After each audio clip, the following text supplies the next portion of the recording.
7. You would not be happy if you're Rad, and it's Krakoa. Okay, Krakoa, this is fairly even between the two of them, I imagine. We get into our first ban phase here. And yeah, looks like Rad are going to follow in the footsteps of Virtus.pro and say, absolutely, Ken cannot be John Loki. Well, let's see if Brbrpatapim pries Naga's Human Torch as much as they wanted to deny Fires. No! Human Torch manages to make it through. See, if you're Rad now, I feel like you might actually prioritize saving the Torch early on. Might be the call here. Letting Naga play that. It's going to be Polly and Pokey. Do you have to ban the Psylocke already, though, is the question. Like, yeah, I think you go Luna, though. Oh, okay. Makes sense, yeah. Because the Psylocke will still come through, and then you can save the EMEA so that you can have Carbon Crush to deal with either the Cap or the Psylocke. But Brbrpatapim do not get to go into the free ban phase, which means that Human Torch might be off the menu. Yep. Loki, likely we see Luna taken off the map. To be fair, Brbrpatapim don't seem to be overly concerned with going against Luna. I think because they know that they can try and shut down Luna fairly easily, utilizing their own Black Panther in the back pocket. So they often let it go through the ban phase. Yeah, this is something that we've seen from Rat multiple times over. Fate really prioritizing having that one-sided cloak and dagger, which they utilized against Virtus.pro, and then Virtus.pro started utilizing against every other team that they ran into as well. As Rat and I get the opportunity to block a hero band from Brbrpatapim. What is the call to be? Captain America for them, so Rajara is going to be able to run out on that one, though they don't have the Psylocke to back them up. Oh, the question is, do you need to... Yeah, we anticipate the Human Torch ban here, but maybe you have to pivot over to banning a strategist from the enemy. To be fair, I don't know if Brbrpatapim are too concerned. They've been getting so much value out of Ken playing Rocket when they're in these weird scenarios. It's the Adam, though. Rad have been liking to play res composition.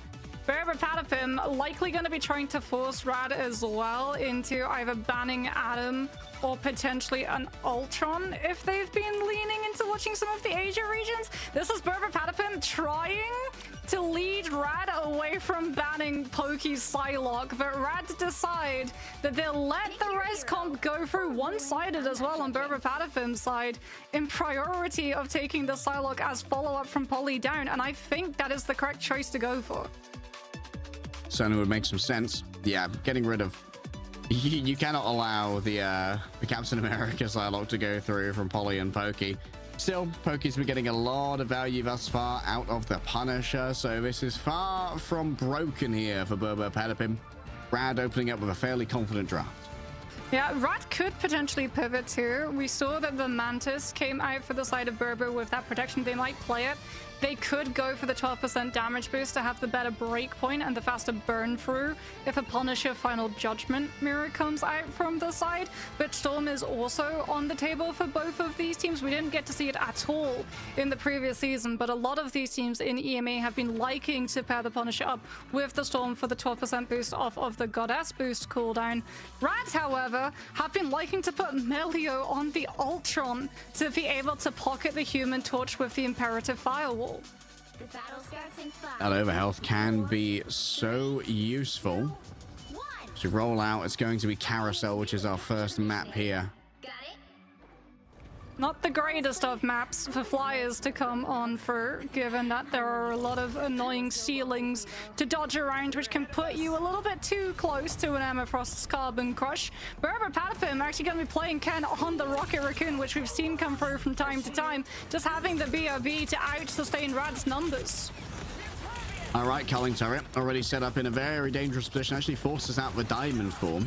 In order to escape the LOS of that Culling Turret was the Aegis took most of the damage. Seems like there's going to be an exchange of fire on the point as Brbrpatapim are making a full-bodied rotation over there. Naga just getting constantly suppressed. Does have that Snowflake, though, coming through. Oh, Enzo, great accuracy there.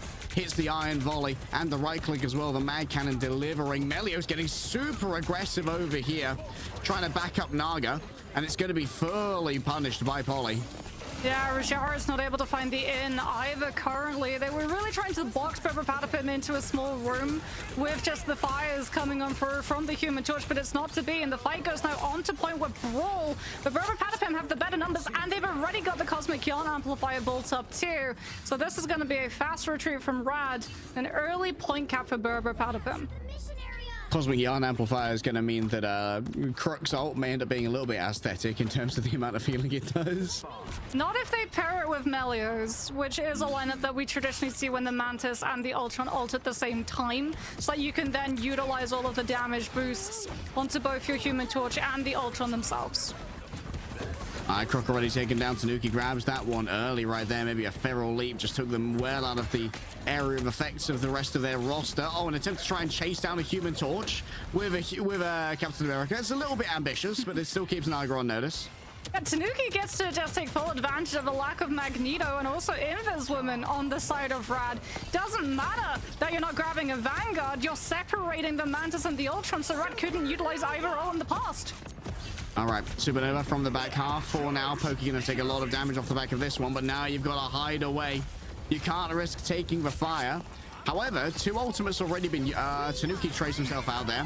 Classic from Hell's Heaven. A nice clapback here from Rad. Great understanding of the tempo. Unable to connect onto Melio with the Meteor M there. And Enzo just can't get it done. Alex gets resurrected in the back by the Battle Recall Beacon. And now it's Melio's turn to rain fire. The Rage of Ultron certainly is raining plenty of it. Trying to put that mostly onto the Vanguards. But inside of its invisible boundary, Brbrpatapim are feeling nice and pretty. The princesses now have their castle broken into by the fate of both worlds, giving Rad a huge amount of space to work with. Still Pokey able to lay down a lot of suppressing fire. That's Naga who's able to deal with it rather quickly, and Rad yet to turn around the control of this point as Enzo just taps in on the edge. Tanuki's gonna have last stand. Pokey, another final judgment. It's up to the Human Torch to try and clear them off of it, but Tanuki's been able to find the Mantis, and that means no sleep, CC. You can go for the back line, and the entire team just falls under the focus that is the Wolverine. Rad were able at least the lining to find a cheeky point cap behind them, but it feels like it's just temporary measures.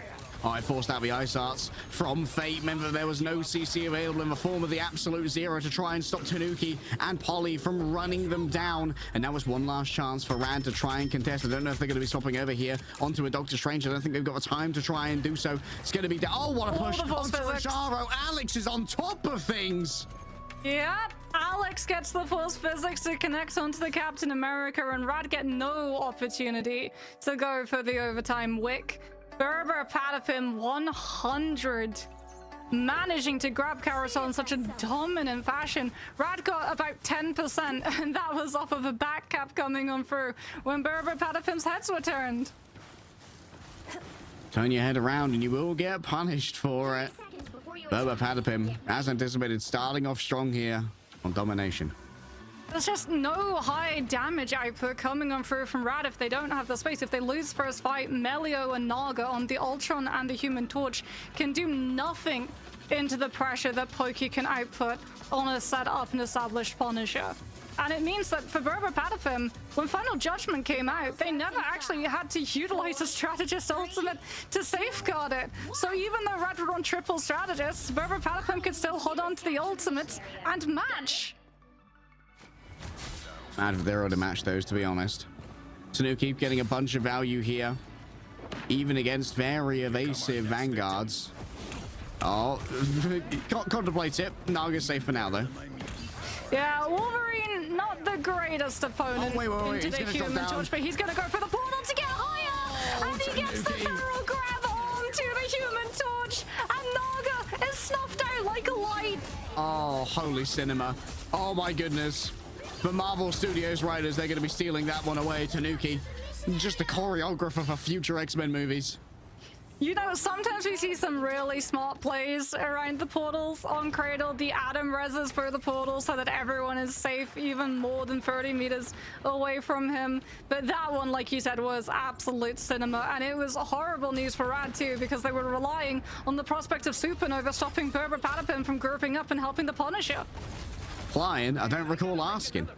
Enzo, just able to watch over here. Notice that that teleporter is not active yet. However, hello, a little bit of a tail coming through from Naga. Poki's already received the information that they are going to be under siege. Can, of course, become CC immune by using their final judgment, meaning they're unbothered about the Sonic Seduction. And now it's a big investment coming through from Rad already. They've used both the Sonic Seduction and the Soul Resurgence, but they can't move forward because they're too scared of the damage coming through from the Punisher. A big overwhelming of the Meteor Remedies has to be thrown out quickly before Enzo can really contemplate the target. This Mantis needs some help, though, in the back, and Enzo's happy to put them to bed. A quick sleepy time is given over by the Iron Volley. Naga grabbed yet again. It's got to be so damaging to the mental to constantly have this anti-Vanguard presence knock you down as a flyer. But when it comes to the overall healing in the fight for sustainability, Rad tends to win. Finally, Rad are in control of the point, and this with that composition should easily be a 50% surpassment. They do have to concern themselves, though, with the damage amplification of the Cosmic Yarn Amplifier, as well as the prospect of that last stand, scooping someone out of reach from a defensive ultimate, either from Fate or Rajaro. You're going to be keeping the Punisher at bay, the Pyro Prison zoning Pokey's angles out, but he's still trying to build up to the next final judgment as Brbrpatapim play peel for the Punisher. Naga's disengagement angles may be a little bit limited here if they're not careful. Still has the option to dive on in and do extra damage if need be. That's a big grab coming through from Tanuki, and there we go yet again. Crook and Melio overwhelm the fire, the follow-up, the fire and the flames of Tanuki drags Rad through, and Fate desperately needs to get back on the point here with Fate of both worlds healing up the remainder of the team. It's going to be a sustainability gap here in favor of Rad, but Naga once again has been grabbed out from this one. Rajara manages to chase down Alex. Pokey falls as well, and Rad, they hold strong despite the early picks. Yeah, once Tanuki and Pokey go down, the damage potential for Brbrpatapim plummets exponentially. There's going to be a couple of late picks as well coming on first, so that Rad can get as much point percentage as possible from that last fight. Trust me, is going to have Psionic Seduction, so too is Supernova going to be in play. All of that is going to be utilized in reaction to Final Judgment, either before the Punisher gets the opportunity to press the ultimate or when he's midway using it. Trust me, the Sonic Seduction to try and play with. If Polly goes elsewhere, that means there's only one shield to deal with. Still, the invisible boundary is going to be everything you need to try and survive this one. All eyes onto the battle recall beacon. Naga's going to be prioritizing that one. Melio's in so much danger right now. You are not going to match the damage of the Punisher. Franklin Castle punishes you for the audacity to rage in front of him. That's my Wolverine's job and nobody else's. But when it comes to rage being arrayed upon a player, it's Naga who's able to put out the most damage here. Rajaro just domineering over the point. Still has to worry about the freedom charge coming through from Polly. Enzo floats above it all. Might decide to go after the back line, but it's a good dodge away there. Fate's just absolutely flummoxed Enzo here. Naga doing their best to dodge away. Has to deal with the Seer. A lot of extra damage, but it's not going to stay around for long. Fate's finally chased on down. Naga needs to be taken off this angle. A quick poke back from Pokey with the teleport. And well, trust me, he's managed to make it onto the point. Should be able to get a Carbon Crush kick to keep Pokey at arm's length. Tanuki needs to be rescued from the auspices of the Captain America. It seems like the target focus right now is starting to fail Brbrpatapim. Rad just working the margins, and it's given them time enough here to get the freedom charge. Rad are coming back. They're trying to hold on to this as long as they possibly can. The freedom charge is stalling. Alex goes down before this boundary can come on through. Fate's about to have potentially another Fate of both worlds too, which is going to land even more stall and build up, trust me, space to push up in the Psionic Seduction. But Tanuki invests the last stand, perfectly catching the Luna before the ultimate comes out. Okay, Tanuki hits a little bit of hero mode, I have to admit it. Good ult tracking there onto Fate, but it does mean that the counterplay to the Fate of both worlds might be lacking. Yeah, just prevent the cast from coming on through entirely. Last fight for Brbrpatapim. Rad at least do still have the Fate of both worlds, and that can be used to amp up the damage coming on through from the Supernova. Looks like they're going to be contemplating about taking that teleport once all of the players are regrouped to potentially find a surprise pick onto Brbrpatapim's backline. Oh, once again, grabbed by Tanuki. The jump scares are real, and they can hurt you. Tanuki grabbed up by the Carbon Crush. Extra damage coming through from the Cosmic Yarn Amplifier. Level 1 Crook won't be long for this world, even with the extra healing coming through from Fate. A choice made, and a choice is good. Melio struck by a surface-to-air missile. An AMRAM from Enzo as he drops the hammer, and Brbrpatapim claim map 1. Tanuki's Wolverine might just be a little bit good, you know, just a little. I mean, his ult tracking was perfect in that fight. Just being able to catch Fate before Fate of Beaufort's can come through, and then hearing the sound cue of the teleporter going off, being able to find a grab onto the Human Torch before Supernova can come into the mix, which would have been used to clear off everyone from Brbrpatapim off of the point, allowing Rad to stabilize their forces and establish Rajara and Trust Me on the frontline core, so that Pokey and Polly would be called up to have to contest and a Strange into an EMEA in a frontline fight. The Strange is going to be losing that every day of the week when Carbon Crush is on cooldown. It wasn't Melo who got zoned out of his fight. It's pretty hard, unfortunately. Couldn't really find the uptime on the Ultron damage that you're really hoping for to take advantage of a team that's relying on, you know, Invis and Rocket. I almost said Team Rocket heals. I mean, I'm Team Rocket after watching Ken play it, but isn't the greatest throughput for triage. Let's quick look at our highlight reel, and I imagine a lot of it is going to be Tanuki. I mean, Tanuki is blasting off again. It's essentially how Cradle opened up, being able to just go like, okay, wait a minute. I can't get uppies off of a fastball to get the height to try and go toe-to-toe with the Human Torch. I'll give myself uppies off of the teleporter. And poor Naga learns the hard way what happens when Wolverines can fly. Literally off the top rope. There's no other way to put it. Pokey still getting so much value out of a Punisher. And now you got to pick your poison if you're Team Rad. You need to start dealing with the Punisher ban as well. Are you going to allow Pokey access to that Psylocke? I feel like this was fairly close. Team Rad definitely have a workable strategy here, and their sustainability was not to be underestimated. But in the end, Tanuki just gets so much value out of this Wolverine. Yeah, I feel like the pivot might be the Wolverine. I feel like the pivot needs to be the Wolverine, because Tanuki, even if he's like going in and not finding picks, he's still a presence that you're having to worry about. The entire composition from Rad is built around, we give our flyers damage boost. We manage to out damage our opponents, and once we're in control of the space, we can then use things like the Ultron and the Human Torch being up in the sky, getting that amazing angle to try and scout out whether the Wolverine is rotating or not, to then put the pressure onto him and force him out off of just spam damage alone. But that never happened because the flyers were just permanently forced off of the angles, either by Punisher culling turret, Punisher alone, or Tanuki, his mere existence. Yeah, Tanuki with jump scares. They come thick and fast. But there's going to be a moment for a breather and some time for reflection for Rad as we have ourselves a quick break. We'll see you on the other side.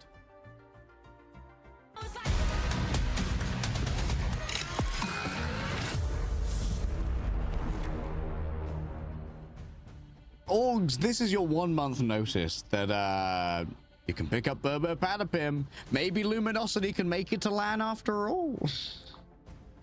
True. Brbrpatapim being able to make it to LAN and being one of the few unsigned teams. We don't know if they're the only unsigned team because China is still to figure out which teams they're going to be sending, as I believe they're 1 week staggered in schedule in comparison to the rest of the regions. And we know that all of the teams that have made it thus far in all of the other regions have been signed. And we also know where Rad are going to be taking us in their attempt to try and equalize the scoreline.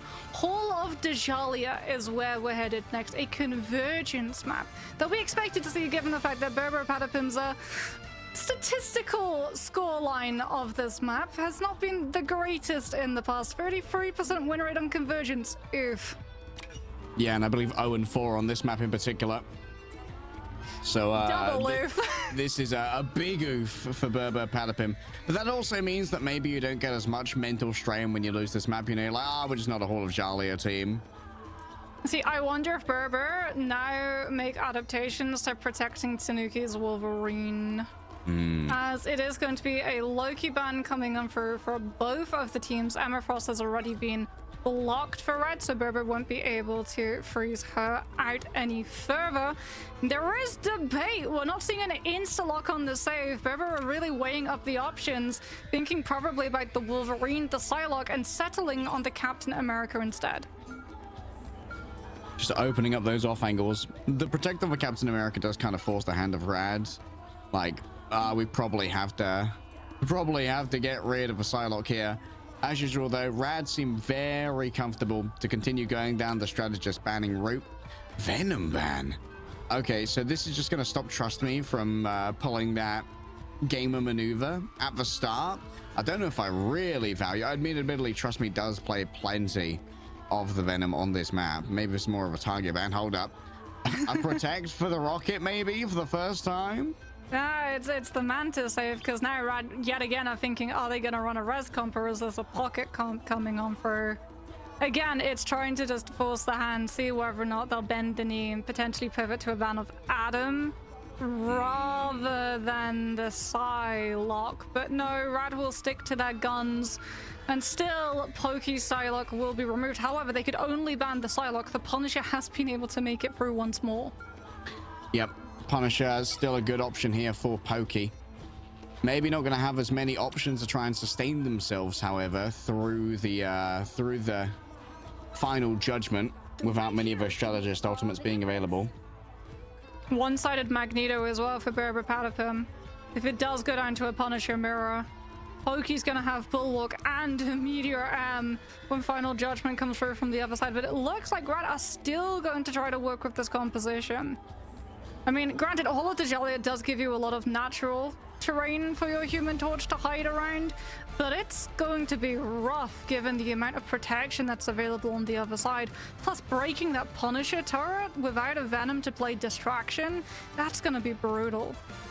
Oh yeah, that is that's going to be nasty to try and deal with. Still, maybe I think that this is definitely where Rad are at their most comfortable, or at least where they've put their opponents at their most uncomfortable. This has never been an amazing map for the side of Brbrpatapim. It's a brand new approach. It's also a new approach to this map, because it feels in the past like the Strange TP was the immediate pivot that the attackers would try and make. Now it feels much more that we see the attacking sides walk to the left side and challenge upon the opposite high ground, the defenders, so it becomes a duel, a race to essentially build up a win condition, either a full offensive ultimate like Final Judgment or the defensive Eternal Bond that can come through when all of your players are stacked. And speaking about a duel, Tanuki is going toe-to-toe with Naga, one of which has an Invis and the other has an Ultron, so it is a battle of the pockets right now.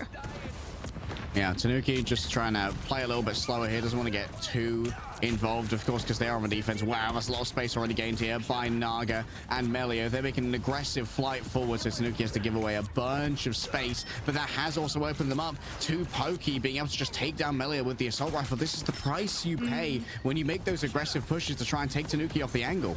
I mean, Pokey has quietly been building up as well to that first final judgment. Polly not so quietly invading Rad's entire back line and forcing them to have to deal with the Captain America primarily, which frees up the space both for Tanuki and Pokey to get the job done, and Rad are losing player after player. Oh, Tanuki feeling hot to trot right here. Does not want to go in on that diamond form ammo, instead of just going to try and poke them down from elsewhere. And wow, the iron volley from Enzo finds the final hit. Yeah, normally when we have the Cloak and Dagger, it's a race to pull the Eternal Bond, but neither of these teams are currently running that strategist. So once more, we get to see Hall of Dajalia. One of the problems the attackers have to face is walking up that long open line of sight when Tanuki gets to play around this building defensively. Rad are going to try and body check him with the 2 versus 1, the Torch and the Ultron, trying to make sure that they can get past that. As we can see, Pokey just got a very long wraparound coming through from a Human Torch behind them. Yeah, saw that one coming. Tried to nip it in the bud. Pokey taking so much damage here. There's the Captain America coming through from the other side. Extra damage. Oh, run, Melio, run. The Rage of Ultron, it needs to leave right now. Oh, he's not leaving that fast, though. Naga going to be body blocking for that, we'll call it. And, well, it's a big disengage from Rad after using 2 ultimates. And the chase from Brbrpatapim seems to be well informed. They want Melio. There could be a punish, though. Nice dodge from Tanuki getting around the corner. The Guardian Shield could save Tanuki for a while longer. And Rad, they're running low on time. Yeah, huge Guardian Shield comes through from Alex to stop Tanuki from being seduced into walking closer to the Ammo Frost. So now you've still got Supernova in full play, and no Meteor M on Rad's side to absorb it. On the opposite end of the stick, Enzo's been holding onto his ultimate, waiting for Naga to use his. All right, here comes the Supernova. coming on through, trying to eat up all of those tornadoes from Naga. It does go astray, though. No final hit going to be found off the back of it. Polly frozen up by the Absolute Zero. Sleep now for Chain CC, but it's Alex sending out Psionic Blast to tear through the backline. Was that a mid-air F-dash from Polly? Oh, he's so nasty. He is just the Captain America, it feels. The genuine article Steve Rogers. As Tanuki has got another supernova, Ken's going to be able to boost it up with the Cosmic Yarn Amplifier. And it feels like, right, they've still got the Strange Portal. It's not quite panic in case of emergency, but we're breaking out the res composition so we can just try and suffocate the sustain that Brbrpatapim have access to. I mean, the res comp, yeah, but they're not going to be able to build up the resurrection for a while. At least in this last fight, 3 members will be able to come back in short order. Lots of damage coming through. They were forced forth by the rage of Ultron. Alex taken down. The Cosmic Yarn Amplifier needs to be managed, but you also need to manage the damage from Pokey. They didn't finish their meal when it came to shutting down the Cosmic Yarn Amplifier, so Pokey just puts out so much damage here, and it's a good retake thus far from Brbrpatapim. Still down 1, as they do not have that resurrection available. Pokey already down. Polly disengaging here. Finally, the rocket has come on back, and an attempt to disengage is scuppered by the forward momentum, the extra movement speed of the Mantis. Polly just going to play the peripheries, trying his best to hunt down Fate here. Remember, they've still got that cocoon revival if it's needed. And here's Pokey on the opposite side. Yeah, the culling turret ain't going to last for long. That much is a guarantee. Tanuki cannot get the TP off. Huge play from Naga. Such heads-up decision. Goes so deep that Pokey's final judgment takes out the Star-Lord, but it's so far away from the rest of Rad's players that even though they drop 1, it's just someone who can immediately revive back into the fight, and level 1 crit comes on through with the Solar Resurgence, so Rad can stabilize, and they're finally able to break first and head into second. Big sedation too comes now onto Polly, who a sliver of health bar is forced to back off, and that means even more payload distance picked up as Brbrpatapim have to contest, just being boxed into these spaces by the Psionic Seduction as Rad make up for all of the room they'd lost out before. The shields just do not last against this much damage. A constant damage boost onto Naga, making an absolute demon of raw output. Brbrpatapim is what Rad are going to have in this next fight. They've still got the Mantis damage boost. They're going to have the Soul Resurgence too. Fate can afford to let all of his teammates go down because he'll have another Revive Cocoon to keep the Revive aura around him, even if he goes down prematurely. Mid-comic Revival. Freedom Charge comes on out from Rajara, continuing the aggressive push into Brbrpatapim, but Fate has fallen. Yeah, Fate fallen. Can't get up. Won't be able to use the Cocoon Revival either, as it was used at the Nadir at the first point as well. Melio likely to go down here at the auspices of Enzo, and it's Crook in the back. It's a little bit tragic for Rad. They won't be able to really utilize their Karmic Revival here from Fate as we head into, once again, the last minute of the offense. Can they keep all of their players up, or will Brbrpatapim be able to pick one off and force the Karmic Revival out early before Rad even get to see the objective? No, the disengage is good, but Brbrpatapim's ultimate economy is insanely strong in comparison to what Rad have to work with. Sentient seized, damage delivered. Trust me, the brand new frontline does still have that diamond form in the back pocket. Wants to try and shut down Enzo. Slams them into a flame tornado, but it wasn't. Oh no! Oh, the resurrections! They're just feeding into the tornadoes now! Welcome to the oven! Screams Tanuki as Rad find themselves awakened into a hot space, a supernova, and they don't become neutron stars under the pressure. They turn into brown dwarves, and the pants are brown for a moment now when faced with the final judgment of a Xia boosted Punisher. The damage from Pokey can't be managed. Yes, there's going to be one last attempt coming through. Oh, in comes the portal. Waiting with the shotgun, using the cart for cover. They avoid the silent seduction coming on through. Still, there's going to be a chase down from Naga. And Tanuki manages to grab that one. Fate finally turns up to the party, but Pokey tears through them. Oof, out of the fire and well into the absolute barbecue grill that is Tanuki Supernova. That comic revival, so often Adam Warlock's reses have been scuppered and melted out of any momentum by a Supernova. Just seeing where they're playing from, and Tanuki still has parts of that ultimate to throw. The lack of Magneto on Rad's side really felt there, not just for the engagements for Naga to be able to spin on through and build up the Galactic Legend outpacing Enzo, but just not being able to keep a check of that Human Torch when Rad needed the numbers back the most. Great heads up play as well from Tanuki, tracking the potential of Fate's angles for a resurrection. Take some time out from that fight when they could be doing damage, playing it a bit more greedily to look for Fate instead, realizing what the win condition of Rad is. Brbrpatapim now gonna be going for their own approach, and they were able to keep the Venom through, as were they able to secure Polly's Captain America. So there's going to be a lot of pressure going out onto Rad's players in the backline, and if they turn and pivot to deal with either of those threats, Pokey gets a free calling turret set up on the high ground on that left side. CC immune too, so not even level 1 Kirka, trust me, gonna yank them off of it. All right, Rad. They went to this map with confidence, knowing Brbrpatapim were 0-4 on it. Brbrpatapim keen to make it 1-4. Rad, at least now with that res composition, gonna be making it costly in terms of time for Brbrpatapim to pick up point percentage. But Brbrpatapim doing a very good job of avoiding all of the poke angles that Rad could utilize to build up some of these ultimates. The dive's already onto the backline, and that's a Soulborn force already. On the chase coming through as well. Had a force physics follow-up to try and pull people off when they were going after that Venom. Tanuki doing their best to avoid most of the fire, but Melio manages to catch an angle after they were softened up by Naga.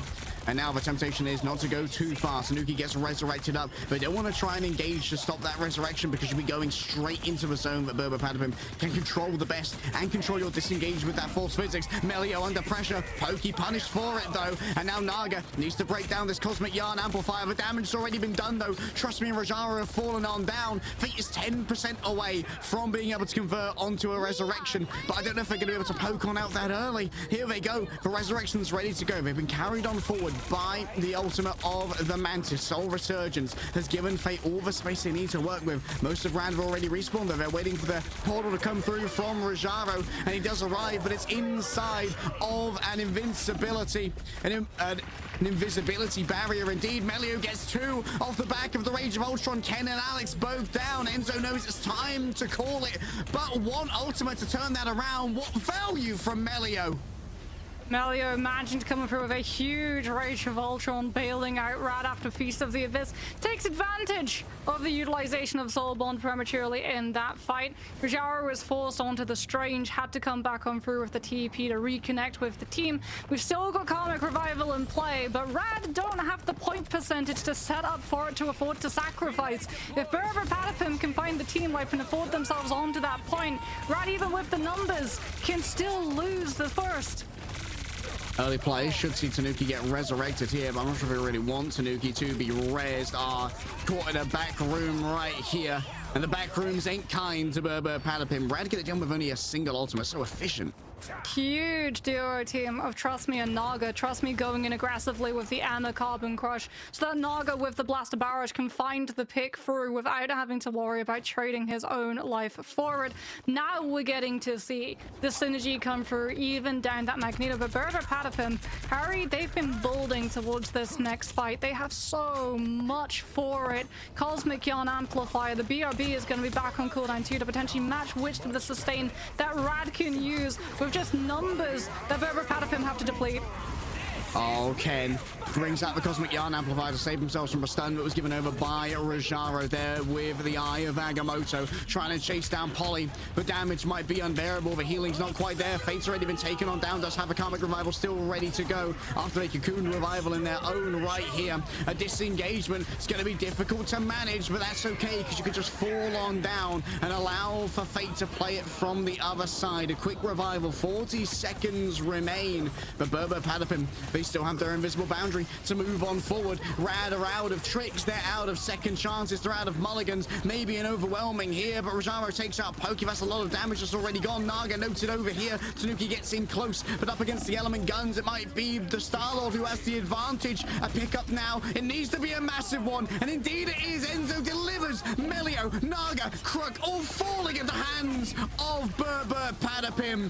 Rad, maybe they can find something off the back of Naga here. 97% towards their ultimate, but it would be foolhardy to go in 1 versus 5. They need the setup to be delivered. Enzo's already picked up 2, and Naga's going to have to call it. Yeah, Galactic Legend is still going to be up, but maybe the Star-Lord's not there. Ooh, they're trying to keep him up, and they will be able to disengage with the duelist safely intact, but Brbrpatapim have been able to see through the threat of the full hold, and Pokey now so close to another final judgment too. Rad going to have to make sure as well that Enzo doesn't get to build up the Meteor M before the Star-Lord gets the space to ult. It's going to have to be an aggressive play, but Tanuki is chasing, anticipating the Star-Lord, putting a stop to the momentum. Brbrpatapim pick up. He plays around the back. Pokey definitely public enemy number 1. Indeed, the bounce is going to be claimed here by Naga.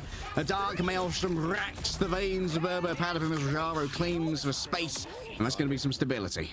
Oh wait, they don't know what Pokey is. They don't know what Pokey is. Pokey got brought back by the rest station. And he's got ult. So if you're Rad, you have to scout out where that punish is going to be popping up from right now. All right, Tanuki just going to do their best to avoid poke as they commute their way over to poke this front line. Tanuki also boarding up to that supernova incredibly quickly. Psionic Seduction comes on through from Trust Me. Pokey answers back. The CC immunity from the Punisher means that he ignores the Amerfrost's call to arms. And Brbrpatapim shut down Rad's stall. I'm not a huge fan of the area that invisible boundary was in. Still, Fate being caught out here. Does have a Cocoon Revival ready to go if they need it in just a moment to try and get those resurrections going. Rajaro falling down. Yeah, that's Fate pulling the trigger right now. Level 1 Crook is instantly going to be... What is this resurrection? It's right in main, and it could be easily followed. Oh, Enzo! Oh my goodness! That was filthy, rancid, diabolical! Just taking full advantage of Karmic Revival being invested. Tanuki and Enzo both just able to turn the field into an absolute battleground that Rad can't sustain from. Rajaro has to go for a strange teleport play, but Ken's gonna have the Cosmic Yawn Amplifier and they activate it the second the strange steps through, and Fate left behind goes down to the Human Torch. Oh, the same here for Crook. Tanuki just having an absolute bit of freedom for Age of Ultron's the last chance saloon, but they're not on the objective. Brbrpatapim pick up their first win on Hall of Jalia in Marvel Rivals Ignite in our EMEA Grand Finals. Okay, if we're going for res comp, I feel like we need to get a couple of things out of the way, and Human Torch is one of them. Because every single time Tanuki just finds where those red spots are. Even though he's a flying unit, he should be getting so much pressure coming on through from Fate on the Adam Warlock, who is a hit scan in his own right. Tanuki just gets to play perfectly around the map, perfectly around all of the resources that Enzo provides, and if you're trying to spend time dealing with the torch and looking up into the sky, Pokey gets a free run through. This is quite literally a crossfire that Brbrpatapim were able to set up on Hall of Dajalia, and it was one that Rad were never able to break. The thing is, when you're running this Mantis, Adam, and Ultron, it feels like the triage capacity is a little bit low. We're seeing that Rajaro and Trust Me are having to play a very sheepish game as vanguards, and it's often meaning that punishing Holly when they go too deep or trying to overwhelm Enzo, who's essentially a solitary frontline, can be a little bit difficult.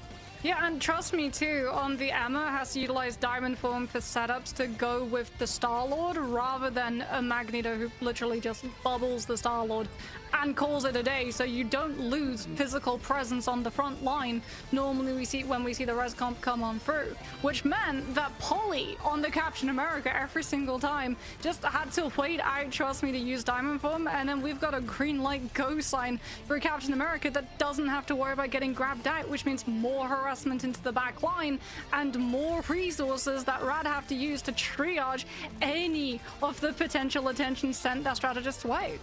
I mean, I gotta shout out Ken again. Like, we're seeing this very pointed ban phase to try and get rid of a bunch of the best strategists, and Ken is delivering so much value on the Rocket Raccoon. What's the deal with that, my guy? I'm managing to get so much out of the Cosmic Yarn Amplifier as well. It's really good with Pokey. It feels like if you're gonna ban out the Pokey Psylocke, and you're also going to try and force that Rocket Raccoon, having it alongside the Punisher might not be the greatest setup for you to force.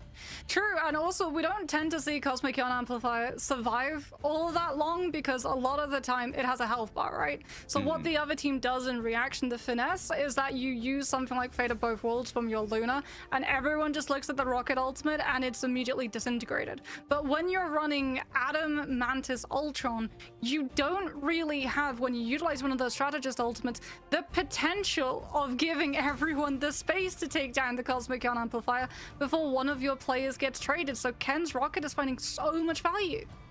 A rocket ship to the greater part of our $250,000 prize pool, potentially.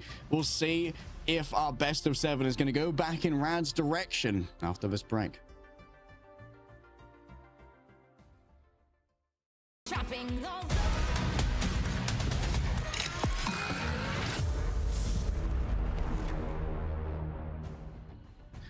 2-0 here to Rad. It seems like the lower bracket hot hands are proving true right now as they pick up their first Ignite win on Hall of Jalia in the grand finals against Rad. Hot hands indeed, as Tanuki's torch has proved to be an absolute terror in the skies, being able to dispatch and deal quite handedly out against the res composition, since lacking that Magneto, you lack a lot of tools to be able to run that comp properly, Harry. We don't get to see the great engagements come through off of the bubble into Blaster Power Spin coming out from the Starlord, nor do we get to see the Meteor M being utilized to buy yourself space to stabilize off of a comic revival position that the enemy team gets to see just glaring out into the dark night sky like a lighthouse to the ships outside the sea. Once again, Rad have a choice of where we're going to be going for our next map. And the question is for Brbrpatapim, when does the energy run out? But honestly, I feel like you just get innovated by earning that land ticket, you know, and they're just like, okay, we just beat Virtus Pro. Like, we're gonna dispense with Rad. We walk away with a fat check. We walk away with our biggest advertisement saying, "Org, you gotta pick us up, otherwise you are gonna look super duper dumb." And for Brbrpatapim, like, every little bit of momentum is in their favor right now. Yeah, Brbrpatapim, like, that was Rad's big chance, really, to try and stop that momentum push coming out after the win on Krakoa, right? They took us to Brbrpatapim's historically worst map type, historically their worst map, and Brbrpatapim did not look like the worst team in that matchup. They looked like they had the full read of Hall of Jalia coming on through, both in terms of rotation, of tempo, and understanding too on when to take offensive fights when they were on the attacking side as well. Like with the dive, both the Venom and the Captain America providing so much freedom of space, it was rough for Rad to have to deal with. Yeah, having the versatility in your Vanguard line as well to be able to play both for Venom and the Captain America at a top tier competitive level is such an asset for Brr. Rad, the choice is yours. I believe it has to be a convoy map now. So it is indeed Idrisil Path where we will be hanging our hats next. Well, Captain America is the first pan coming on through from Rad. There's the pivot. Yeah. And Brbrpatapim immediately removing the Magneto as we saw the problems that Rad ran into not having that Vanguard in play. Question is, now with Ken freed, will they counter Loki Protect here, allowing Ken to really stretch their legs on what was most commonly known as their best hero for a long time? It has at least friend them through a loop of touch, seeing that Cap first banned. Rad did go for a Loki save as well, so that Brbrpatapim don't get one-sided Loki if Ken does decide to save for it. But now they have a little bit of an issue. Do you save the Loki and forgo a Vanguard? Or do you potentially save a hero that Tanuki likes to field towards? Looks like they're putting the prospects and resources into the Loki coming on through. So both of these teams are going to be able to have the Asgardian strategist on their side. What Brbrpatapim aren't going to have, though, and I think this is smart as well, is the Punisher. If you're running that Loki, that Psylocke threat that you had previously, especially since there's no Captain America, becomes much more easy to mitigate. Yeah, I vibe with this, getting rid of that Punisher. Pokey gonna have to potentially run the unassisted Psylocke if you don't want to invest yet another ban in this.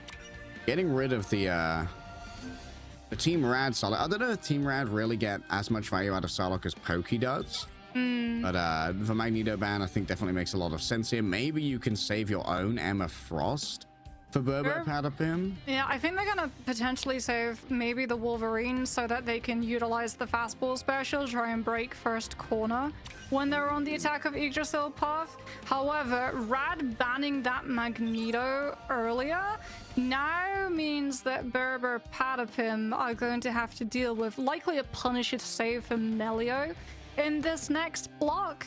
And if it isn't a Punisher save, then it absolutely has to be a Punisher ban when Brbrpatapim get the ball in their court. All right, really targeting down Pokey and Polly here. Trying to make sure that they are lacking in options and, well, their own Punisher here. I think that this is a great draft here for Rad. They are leaving every strategist open for the side of Brbrpatapim, but that isn't that much of an issue, honestly. I feel like Rad know their way around like a Luna Loki. True, but taking out the Doctor Strange could be an interesting adaptation so that you wouldn't have Strange Portal recontest plays. You also wouldn't have the Strange Portal at the beginning for the Punisher culling turret, nor would you have the opportunity to utilize a Luna Fate of Both Worlds from either a Luna or the Loki that copied her to amp up the Maelstrom of Madness. But they actually decide to pivot over in the end away from the Strange and ban the Thing instead. So if Tanuki wants to flex over to the Wolverine, he's still going to be able to put the Sorcerer Supreme under pressure. All right. It's going to be Yggdrasil path. We saw Pokey hovering the hell indeed. And this is going to allow for Ken to get resurrected if they do get picked off early. Due to that Ragnarok Rebirth team up. And I believe that the Hell was actually the first hero I saw Pokey playing when they were on Royal Beamers, doing remarkably well in MRC. It's a very good Helen map too. Lots of good off angles, lots of high ground rotations, and with Psylocke being out of the rotation for both sides, you don't have to worry about winning out that duel. Plus, as we've seen from other teams, Hela against Wolverine with the Soldier in a cooldown can be particularly problematic, but it does look like Brbrpatapim have decided to go for the Gamma. It's going to be Namor that Pokey picks up. Enzo going to be playing the Hulk. As we can have a look and see, Rad Melio on the Wolverine. Look out, Vanguards, your lives are in danger. The Wolverine comes flying directly for your face. Something is off here. Essentially, aside from the Vanguard's a bit of a mirror match here between our teams. Trust me, just opens up that portal. I believe it's just going to get Rajaro behind and then closing it instantly to swap over onto the Hulk. Get maximum value out of this. Oh, they actually put Naga over there. Oh, Naga instantly gets exiled by Enzo. Oh, Naga's in danger. No. Oh, Blessing of the Deep is not so much a blessing because it just prolongs the inevitable. Staggering of the Deep. I mean, it did buy the attention. Brbrpatapim turned their heads to deal with the Namor. Rad's other team players got to move around the corner, and with the regen domain, they've already been able to break through. However, Tanuki sees where the actual Loki is. Divas Exchange comes into play, allowing level 1 Crook to escape.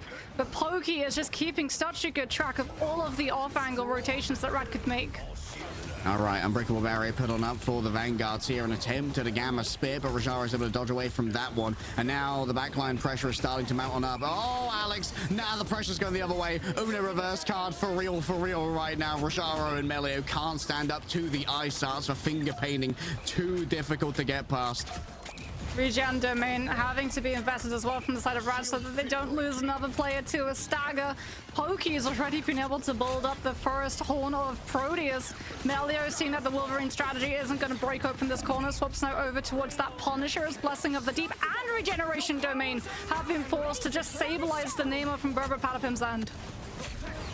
All right, Horn of Proteus, good to go. And you can see in the back there's potential for a damage boost. Goodbye to Crook and Melio, and say farewell to your own strategist ultimate as well. Fate still got one in the back pocket. Of course, won't be using it here as he's just trying to avoid getting staggered out. Rad. Oh, no. Oh, yep, trust me, doesn't even get to reset inside. Brbrpatapim can absorb as well this final judgment, or they can just leave the area and not bother with it in the slightest. Fate is going to have the horn, the fate of both worlds available to either bolster Naga or Melio's own ultimates, as Tanuki is going all the way into the back line, and he's found himself a Rajaro.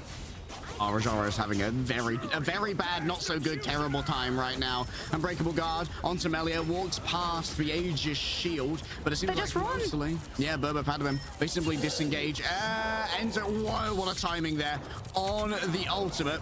Still, damage going to be done even outside of the LOS of the strategist. Cannot last for long. Enzo taken down, but Tanuki follows up their own last stand very well. Rolling forth now, and that Unbreakable Hulk is feeling quite broken. Trust me, just gets decimated. It's going to be a stagger as well. Oh, the body blocks so that he can't run back to his tomb, and then the wall just utilizes it to keep up the rage.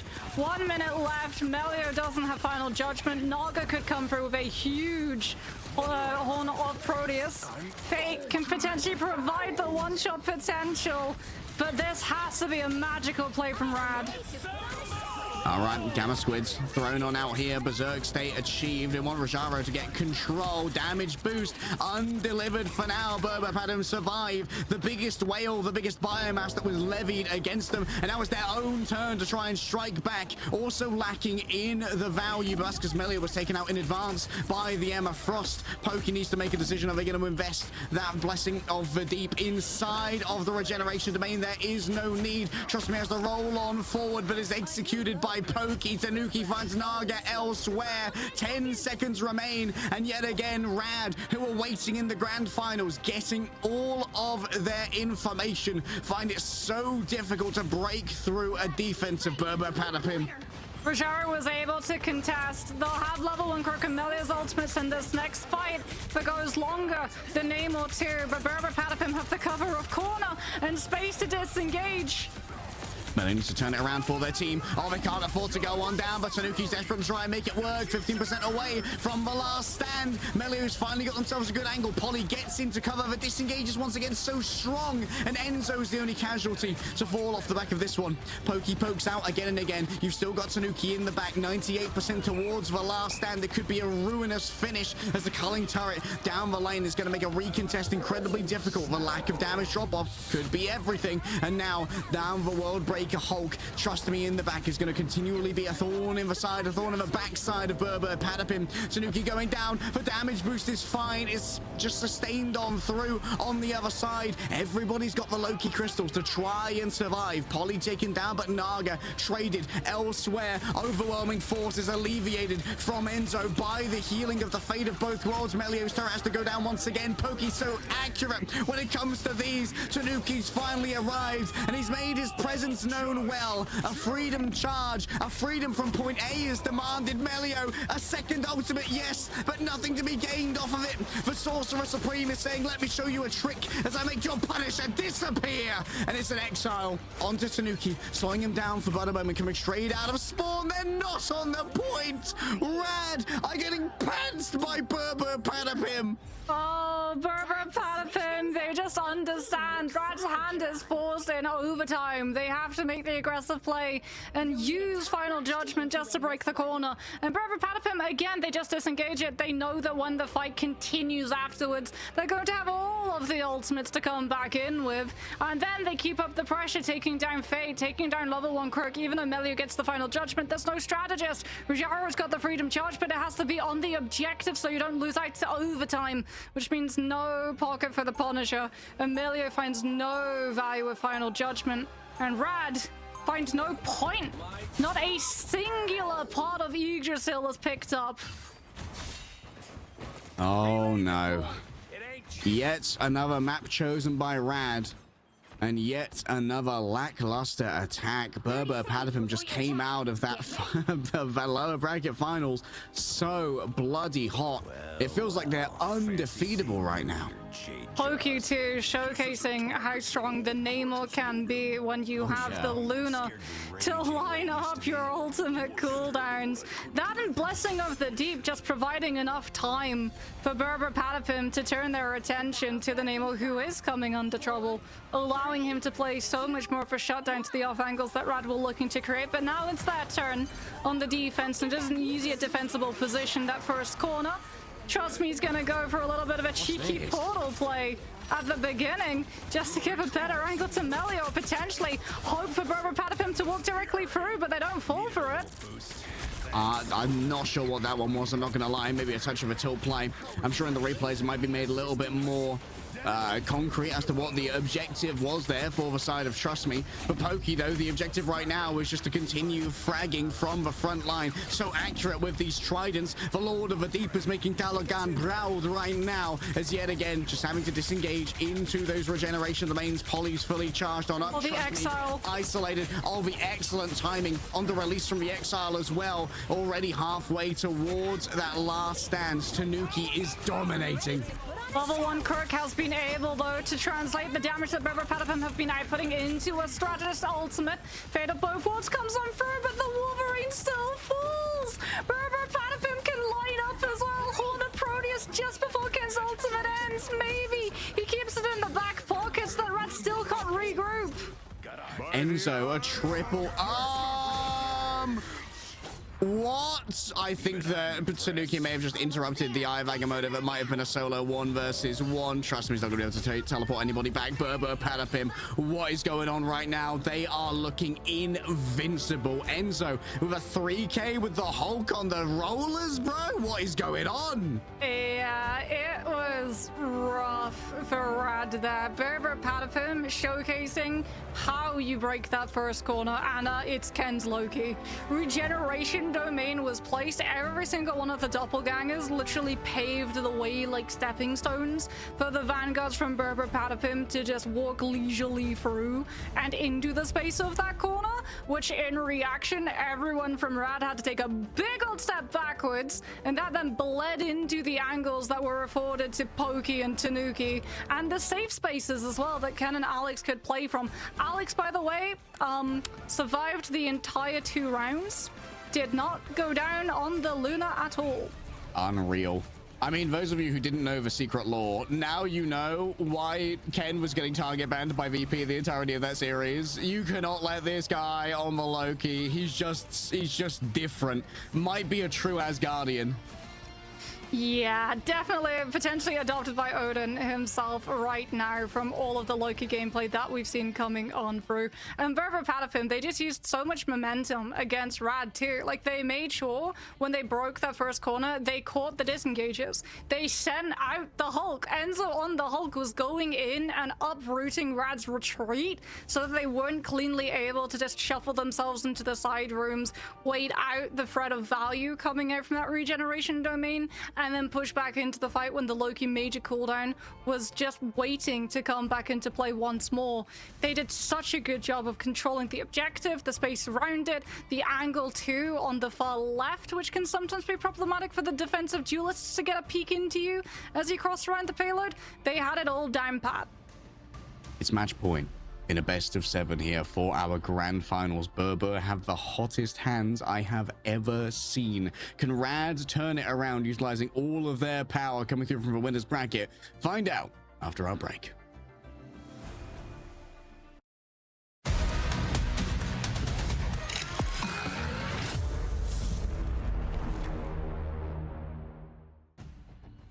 For Team Rad, it's reverse sweep or perish, simply, as Brbrpatapim coming from a lower bracket, already having done a 5-map slobber knocker, currently 3-0 up.